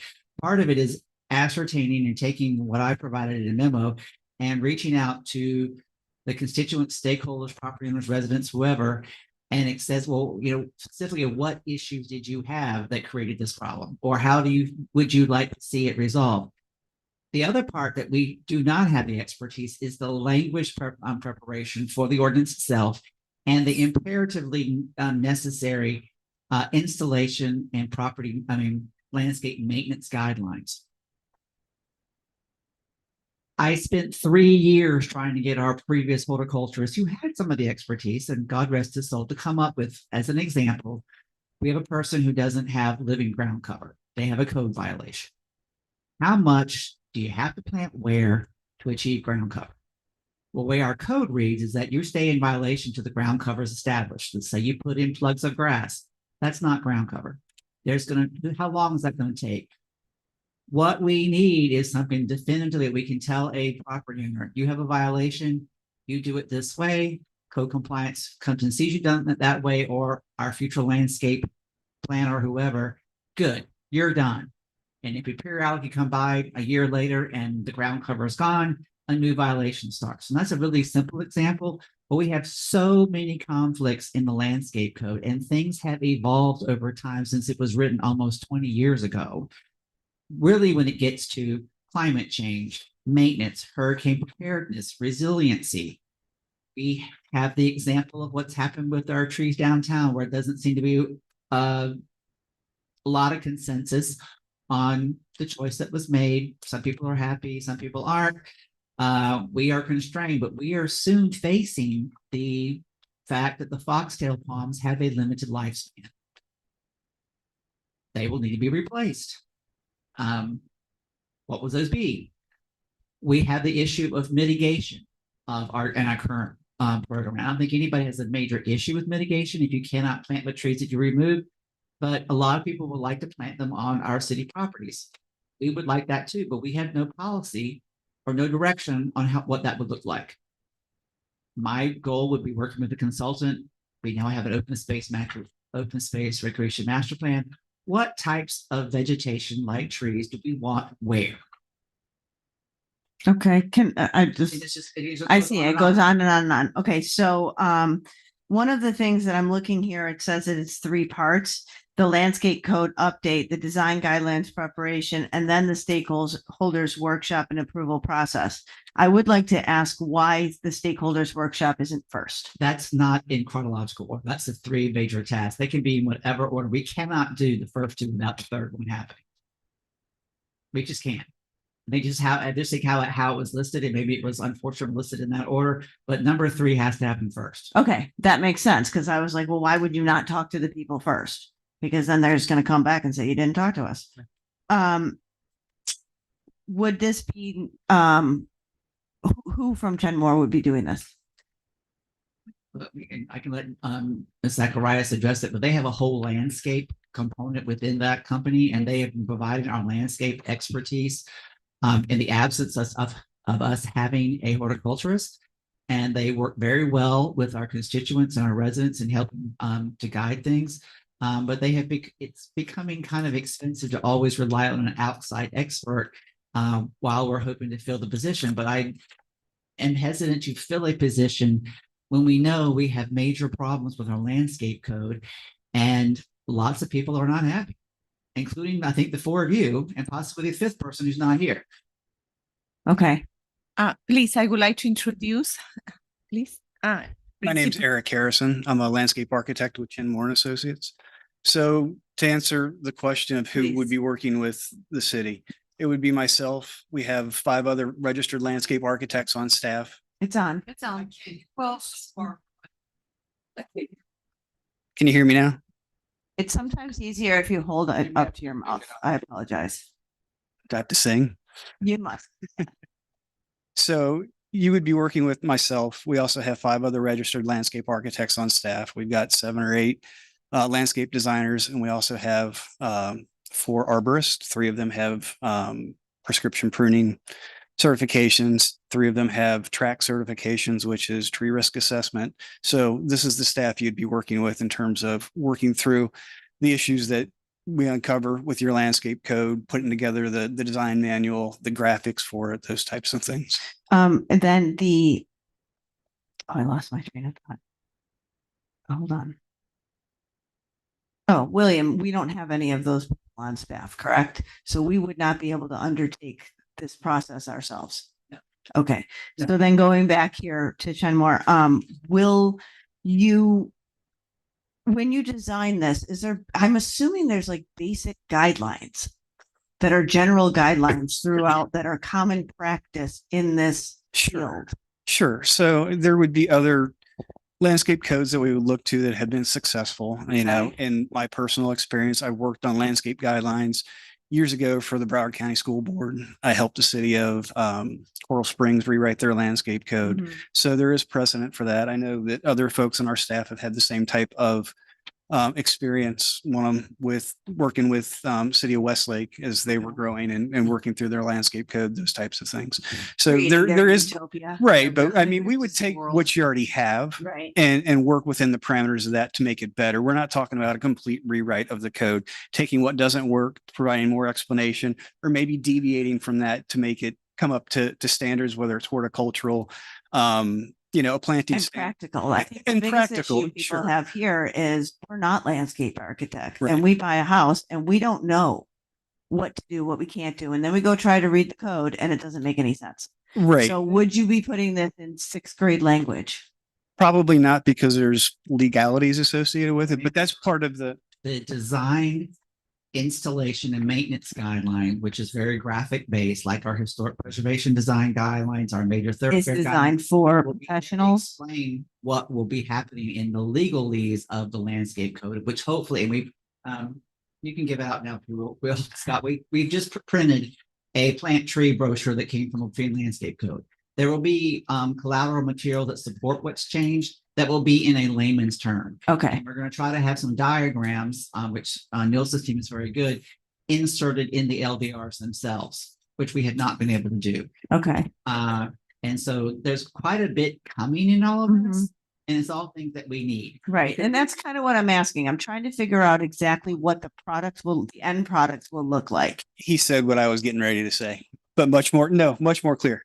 Okay, so there'll be the technicalities. So when I hire my landscaper, they can Right. do whatever they need And to do even based on the code. But if I have a house and I want to just look at my backyard and say, you know, Correct. I don't really love that tree, I'll be able to tell if I can cut it down and what happens if I do. Correct. Okay. And then when you meet with residents, considering that some of them consider themselves to be master landscapers, and they might be, others like me, I don't care. So when you meet with the people and you talk to them, what are you looking for with the stakeholders meetings? I just want clarity, but from them, what would you meet with? From my personal experience, I have never met with residents to rewrite a code. That's Welcome to Lake Worth Beach. Well, I'm just letting you know, this has been my experience, whether you want to do it with each and individual residents. Now you've got 44,000 different opinions. Oh, don't worry. The same 20 will show up at every meeting. However, might be something to that. what I've been through in the past, and I was actually on the reviewing side, City of Fort Lauderdale went through a rewrite of their code. They did it at a staff level. I don't know if they brought in a consultant or not to help them work through the language, but the city reached out to other landscape architects that have done business there before and had to interpret their code and go through it, ask them what they thought of the rewrite. We provided feedback and they made changes to their code in, you know, as it was being developed based off of the comments they got from professionals that do this on a daily basis, that read code on a daily basis, rather than going to the resident that doesn't know, you know, which side of the tree goes up, you know, those types of things. So to answer your question, I don't know what I would ask a resident, because most of the time it's been my experience that when a resident has an issue with code, there's a code violation and they don't know why. Right. Right. So what does the stakeholders workshop look like then? Who are the That would stakeholders? probably be working with city staff, your With maintenance staff. folks, Okay. your planning folks, the folks that are in charge of putting LDR together. That is the Include tree workshop in my, landscape board and the LPAs, which is the planning and zoning board and the historic resource preservation board, which this has to go through before it comes to you. And the code people who have to look at it and decide That's what all- are they seeing, That's right? all within the DCS department. Okay, so this would not be something that the residents would participate in. Well, the meetings at the various boards are public. Right. They're open. But there's not going to be like a town hall about this. And which is fine. I just want to know what the citizens can expect. Because, I mean, I don't think there's a purpose to it, but some other people might disagree. what's the tree of Lake Worth Beach? We're going to get 44,000 different supports, which is not where we want to go. I agree with you. That's my concern because you're going to get, that's why I wanted to know. And I would rather we know up front that you're not planning on meeting with the residents on this specific thing. However, all the residents would be welcome at any of the meetings where we are discussing it and they can give their feedback then. Okay. So I just wanted some clarity on exactly what the plan was going to be. I know that the motion is to not approve this, but I wanted to know specifically, maybe from my other colleague here who has his light on, why he doesn't want to approve it. But I wanted to know from you, and I appreciate what was the plan anyway. So I Sure. appreciate that. Thank you. And I would just add that, you know, in addition to the 2 or 3 minutes they have, I mean, every citizen is always welcome to contact each one of us individually. Mr. Whoever was next, Mr. Segwich. Thank you, Madam Mayor. So define for us successful landscape. one that's easy to interpret, one that's easy to get a permit through, one that a homeowner that if they need to apply for a tree permit, doesn't need to hire an arborist or hire a landscape architect to go through the process. So I think there could be a way to mitigate a homeowner's concerns versus a commercial development concern. I think there's two avenues to bring into one set of rules. Do you have any cities that you would recall? You mentioned Fort Lauderdale, I guess, just redid it. Are there any cities that pop out to you that says, you know, hey, this one's pretty good. Maybe you guys should go read that and get an idea? Well, like I said, I mean, I worked on the city of Coral Springs and I thought it was pretty comprehensive. I thought it was easy to understand. There are certain things I like about different parts of different people's codes. None of them are perfect in my mind, but none of them are going to be for anybody. You know, there are aspects of Broward County, for instance, their tree mitigation requirements.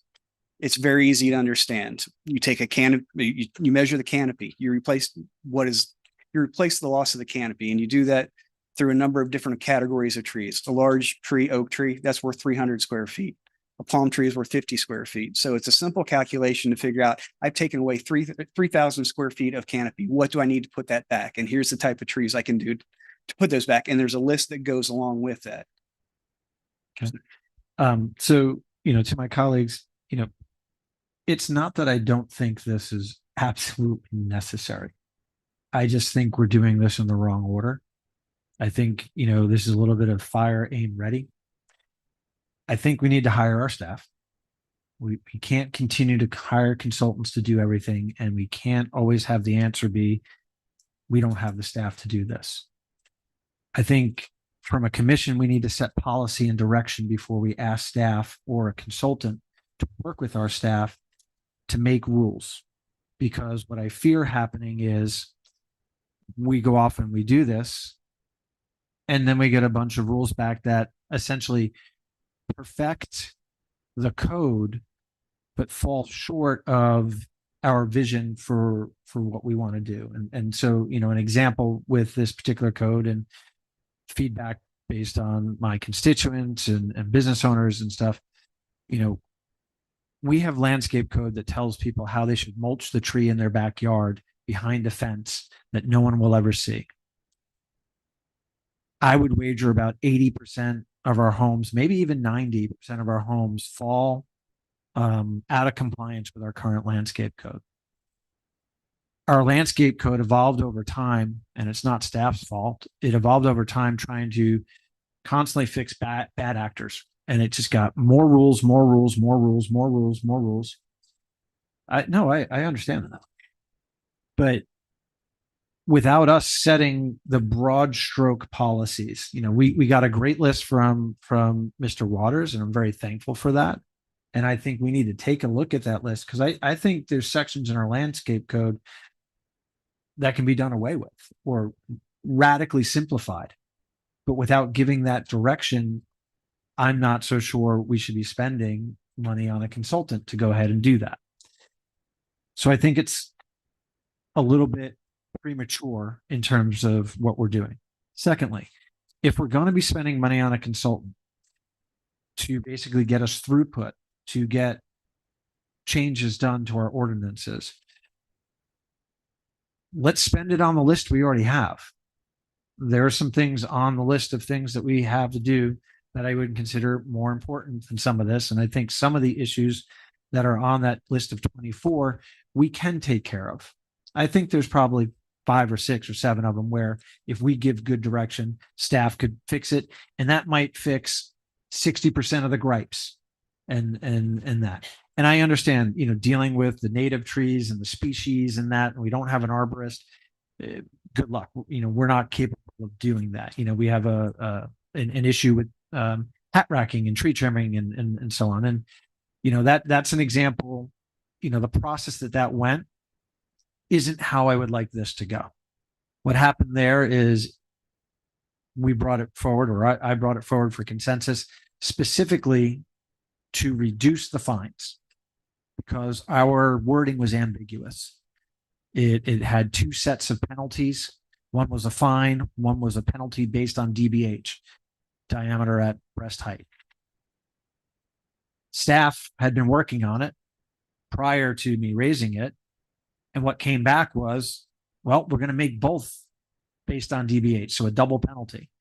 When what I was bringing forward was a reduction of penalties. In the end, we got through it, and we did come to a consensus and gave direction on reducing those penalties, and it worked out. But if that happens throughout this whole process, it's going to be a mess. It'll take us so long to get through it up here. It's not going to be worthwhile. So the reason why I am saying let's not do this now, it's a couple fold. One, I don't think we should be spending this money on consultants right now. 2, I really think we need to focus on hiring staff. And then 3, we have to be able to set policy, and we can take a look at that list of 24 and set some high level policies, see what we can get done. And number 4, we have a whole list of stuff that we voted on. We have ordinances that we voted on that we haven't even seen back. So if we're going to spend that $150,000, I'd rather give it to whatever law firm is writing that ordinance or expert is writing that ordinance, and let's get our work list done that we've already voted on and out the door before we tackle this. It's been messed up for 18 years. It's going to continue to be messed up. But let's get the stuff that we've already voted on done. And that's really where I'm kind of putting my foot down here on this. And I won't move forward with more consultants on these kinds of things until we start chipping away at that list we've already voted on. And it's no offense to you guys and the job you do. I love what I heard you say, right? And your attitude towards this. And I think you'll do a great job. I just think we're a little out of order, and we can get pieces of this done and then revisit this at a little bit of a later date. So maybe, I don't know if the procedure, voting it down is the correct thing to negate it. Maybe it's tabling it is the proper way to do it, or it doesn't matter. Our attorney just came back, but that's how I feel. So I guess, Glenn, my question is this: if we vote this down, does it have any implications of bringing it back? Is the proper thing to do table it? Because what I'm trying to say is this is not the right time, but this is still something we want to do. So you already had a motion that you made to say no. Yeah. So you, obviously, if that motion fails, you do nothing, because it's a tie, again, it's a tie vote, and there's no motion to approve, then nothing happens at all. If you want to table it, generally you table something to a date certain. Okay. So you could say, table it until July 1st, or the commission, you can always give yourself an alternative, or the commission decides to bring it back sooner or later. So, Okay, so, you know, because I don't want it to seem like a harsh fail, I would like to amend my motion to table it at a time when the commission decides to bring it back based on our other Can it be preferences. that vague? it'd be nice to have an outside date. You know, and that date you can always table it again. So if you want to say October 1st, when it's a new fiscal year, for example. Great. So I would like to table it to October. Well, you have to withdraw your motion first. Sure. So I would withdraw my motion. Does the seconder approve of the withdrawal? The seconder does. Okay, I would like to amend my motion or new motion. and make a new motion to table this until October of 2026. You say maybe the first meeting in October. So First meeting, October 2026. If I might just say a couple things. One, the type of money that we propose is from the Sustainable Bonus Incentive. It is limited on how. I'm sorry, could you speak up, William? I don't know how to get any closer to this. The Sustainable Bonus Incentive Program is limited on how it can be spent and what it can be spent on.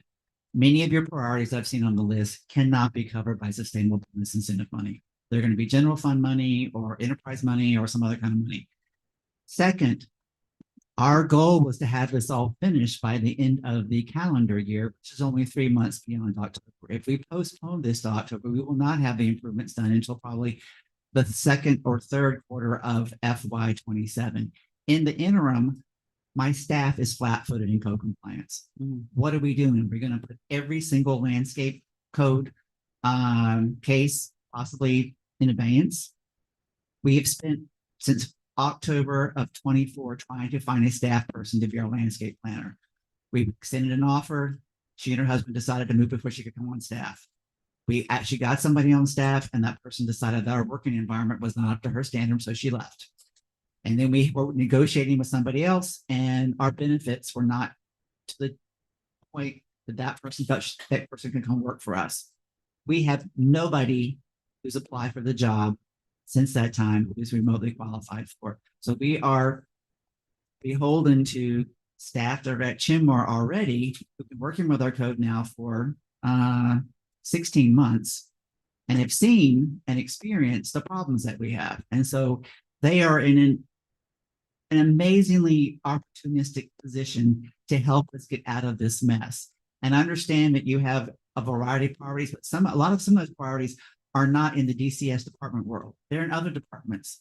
And I'm begging you to let us move forward with this so we can get beyond my code staff, my planning staff, and others being berated almost on a daily basis that the landscape code is not working for them. And it's definitely not working for you. And we need to fix it. And it has not been, there's been almost nothing done to it except for the suggestion that you made while I was out of the country in dealing with the penalties and fines.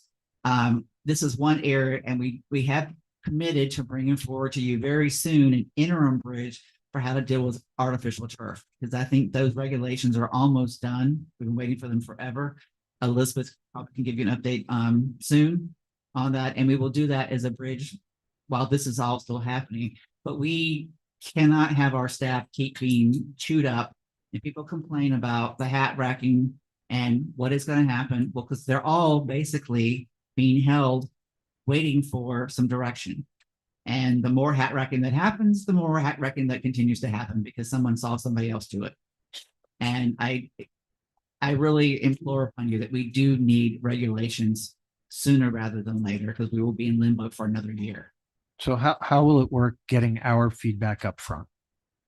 Well, you have my 24 points, providing us feedback on those 24, how you feel can immediately be shared with the consultant once they start.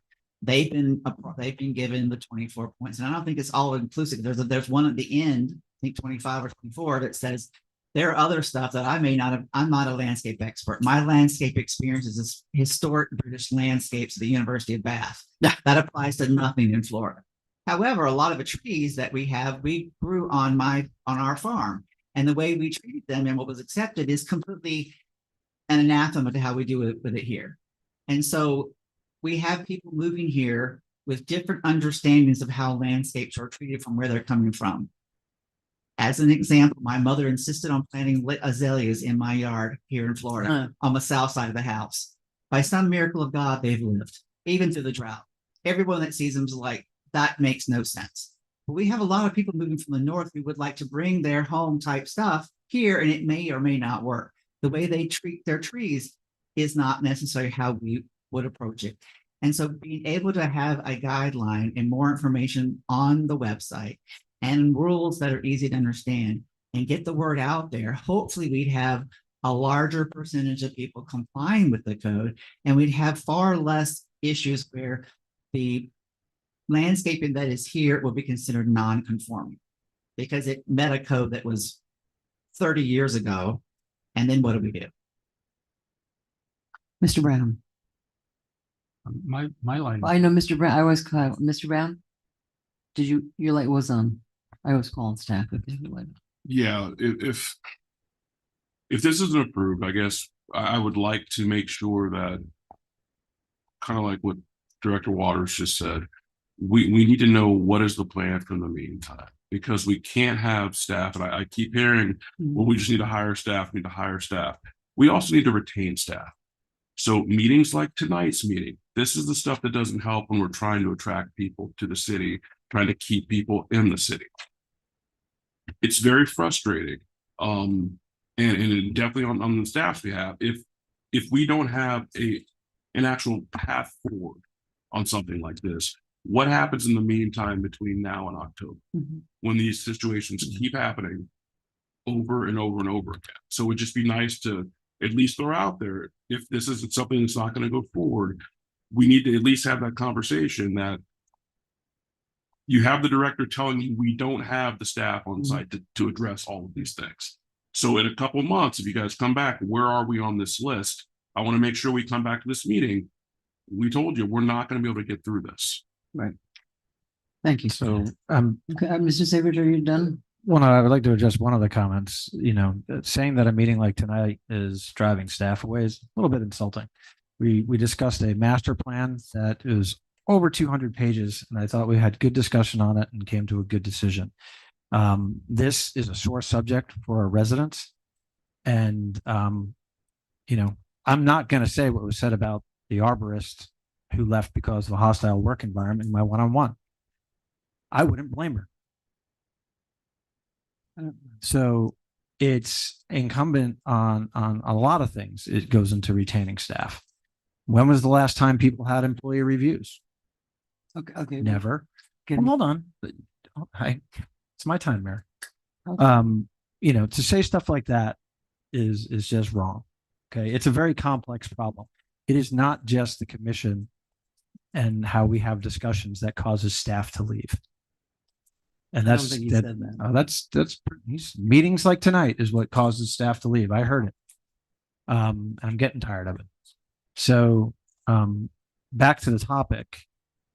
My major concern is that you guys go off and work without the direction that we are wanting to give in this. Now, my colleagues may not agree with my direction, right?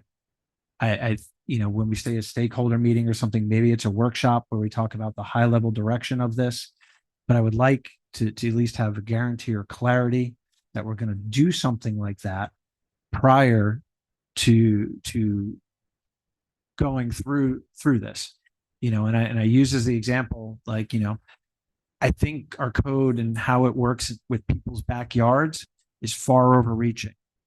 And I don't think we're ready for that as a town yet, when almost 100% of our houses don't align with that code. I think in other areas, like Mr. Waters brought up, with the hat racking, it needs a lot more specificity, right? And I often describe it as our code is super specific in areas where it has no business being, and really broad in the areas where it actually does. And my biggest hesitation was the money. So Mr. Waters, you're saying this is coming out of the sustainability fund, and we do have the money for it, and it's not going to impact other priorities, correct? And we still have money in that account. And the next item, it shows you what the balance is. And we do have a couple of projects that will be paying into it moving forward this year and next year. So Okay. it will be replenished quite quickly. Okay, and the other piece of this is, our city has a reputation of being very business unfriendly.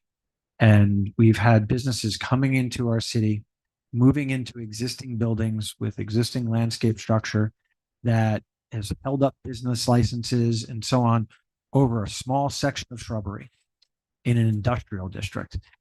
So I'm sure this is frustrating to Mr. Waters' staff and so on. So I would make a motion to approve it. With the condition that we make sure we either have a very strong workshop right up front with the commission where we set direction on those 24 items and other items, and that we be a lot more involved in the evolution of this than we normally are with some of these things, because they kind of start off and then we see them 6 months later. Can it be during your one-on-one? Sure.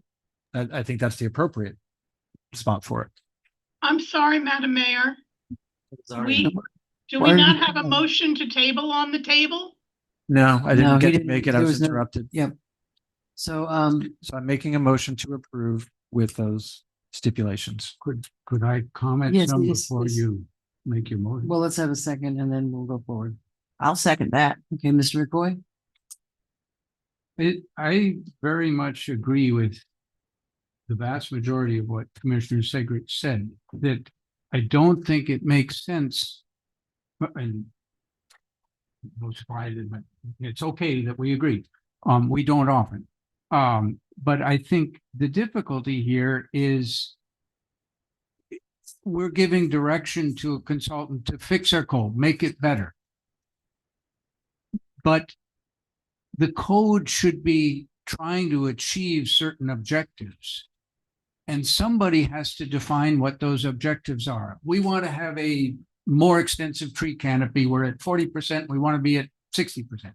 We don't want to see any hat ranking. Well, it could be any number of things. We don't think palms are a good idea because of this or that reason. That direction, that's policy direction, and that needs to come from here. It's not fair to tell you guys go forth and do good things when you don't get told what good things are. And I completely agree that that has to be the first part. Do we have, and I would say, people like to bash the older code, but I will tell you, because I was around, that code was, many of the things in the landscape code were put together by a tree board that had a lot of professionals that were at least as qualified as the Chen Moore gang that wrote that stuff. And we got requests at the time from other cities, hey, your code seems to be pretty cool. Can we get a copy? So at one time, now how much it has watered down or shifted or that I can't speak to. I wouldn't be surprised if we've made changes to it. But we need to, before we go approving a contract, we need to have built in, what are the objectives? What are we trying to achieve? And I think that's only fair to the businesses and the homeowners also. Why are we telling you to plant 60% native or whatever? Well, this is why. It works better for this, it works better for that. Okay, can you help us out with how do we do that? Planting natives is not as easy as going to Home Depot and grabbing a couple of clusias. But there's way too much clusia in our city. That's a problem. Not everybody's. So I won't support anything that doesn't rock solid built in that initial policy part, that we figure that out, hopefully with some decent input from the community to do that. That was my intention with the first meeting / workshop, was for us as the commission to set the policy direction Mr. on Segrich just said that. on those. So I think we're in alignment. Okay. Then I guess I'm hesitantly seconding it because I really want that to be rock solid. And I don't know that we can do it in one meeting. I think we could do a lot of it by email. Hey, send us into the city manager. What are some of the things that you think we as commissioners think should be part of our Well, big scale? as a first step, we do it in our one-on-ones, and then we have a guided discussion. And I thought what Jamie and Troy produced for the strategic plan, a little worksheet, actually helped a lot in guiding that discussion, something that, Spreadsheets, I love spreadsheets. right. So I also suggested, giving us feedback on the 24 to 25 areas that are on the memo it's important. and how do you want to go forward? And then that could be sent to the city manager's office or through one-on-ones. And then we collect that together and figure out how to prioritize it. That will be on staff and working with our consultant. And then at the workshop, we can have a bit of a presentation on here's where we are, here's where we've heard we want to go. And then you provide us more feedback on additional items or thoughts on how we might get there. But I hope the 24 items are helpful for everybody. Yeah, I think they are. And I will be getting some more feedback from the planning and preservation staff as well as code compliance. So that list might get a little bit longer. Fine. Once if it does, then I will be forwarding that to the city manager's office to you, but it's also being provided to our consultants so they are aware of the I guess the bulk of issues that we're trying to address. And I would just to follow it that the list is very helpful, and I think we should focus on that. But I would also pull back some and say, what are our big objectives? Are we concerned about climate change relation to trees or to other species? Are we concerned about native percentages? Are we concerned about infiltration to protect our water supply? What are some of our big scale objectives? They will run parallel and maybe have some overlap with that more detailed list that you provided, but I think both are needed. I would like to see the tree board involved on a real Yes. close basis as you work, if we approve this, if we work, because they are the people, I mean, there's a master gardener on there, there's people, and they have connections to a lot of the people that are very concerned about the landscape, about the trees. I love this little pamphlet. I just wish it would have said in big bold letters, do not cut down a tree unless you have a permit. It doesn't say that. Yeah, that'd be a good thing to put in there. In big bold. And because that's one of the problems that with the hat racking is covered, but the actual cutting down a tree is not. So, okay, so we have a motion and we have a second, and the motion is to approve the, Can you repeat the motion for? Motion is to approve with the mandate that we have a workshop or Commission. however long, where the commission will set the policy direction as informed by the 24 plus items, as well as we will get often feedback in our one-on-ones as to the progress of this as it goes along. And the broader. And we will set the broader direction. and do you understand the direction that we're giving you in terms of that? In terms of meeting with the public, having a workshop, working very closely with our tree board? I understand. Well, then, I second the Commissioner second, Segridge as well. do we have any public comment then?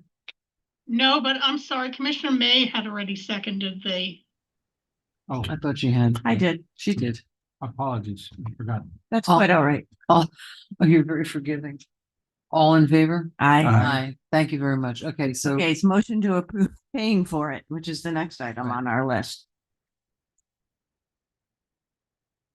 Okay, item is resolution 909-2026, authorizing the budget amendment for the fiscal year 2026 operating and capital budget. And this is again from the funds that for community sustainability. Motion to approve. Do I have a second? Second. All in favor? Aye. Aye. Thank you very much. Listen to what we're saying, okay? The public is very important, so. Yes, I just want to, I'm deeply grateful to work with the city to provide you services. I've been working with the city for more than 10 years. The 2018 comprehensive plan, we worked so close with Mr. Waters. So thank you so much. That's all. Thank you. Thank you very much. Motion to, I almost said dismiss, like it's a class. Motion dismiss. Thank you again. Thank you. Yeah, and it's a reality that we just have, nothing's perfect. We just have to deal with reality. Adjourn. Do I have a That's the word. second? Adjourn is the word. Do I have a second? Second to dismiss. All in favor? Aye. Aye. Thank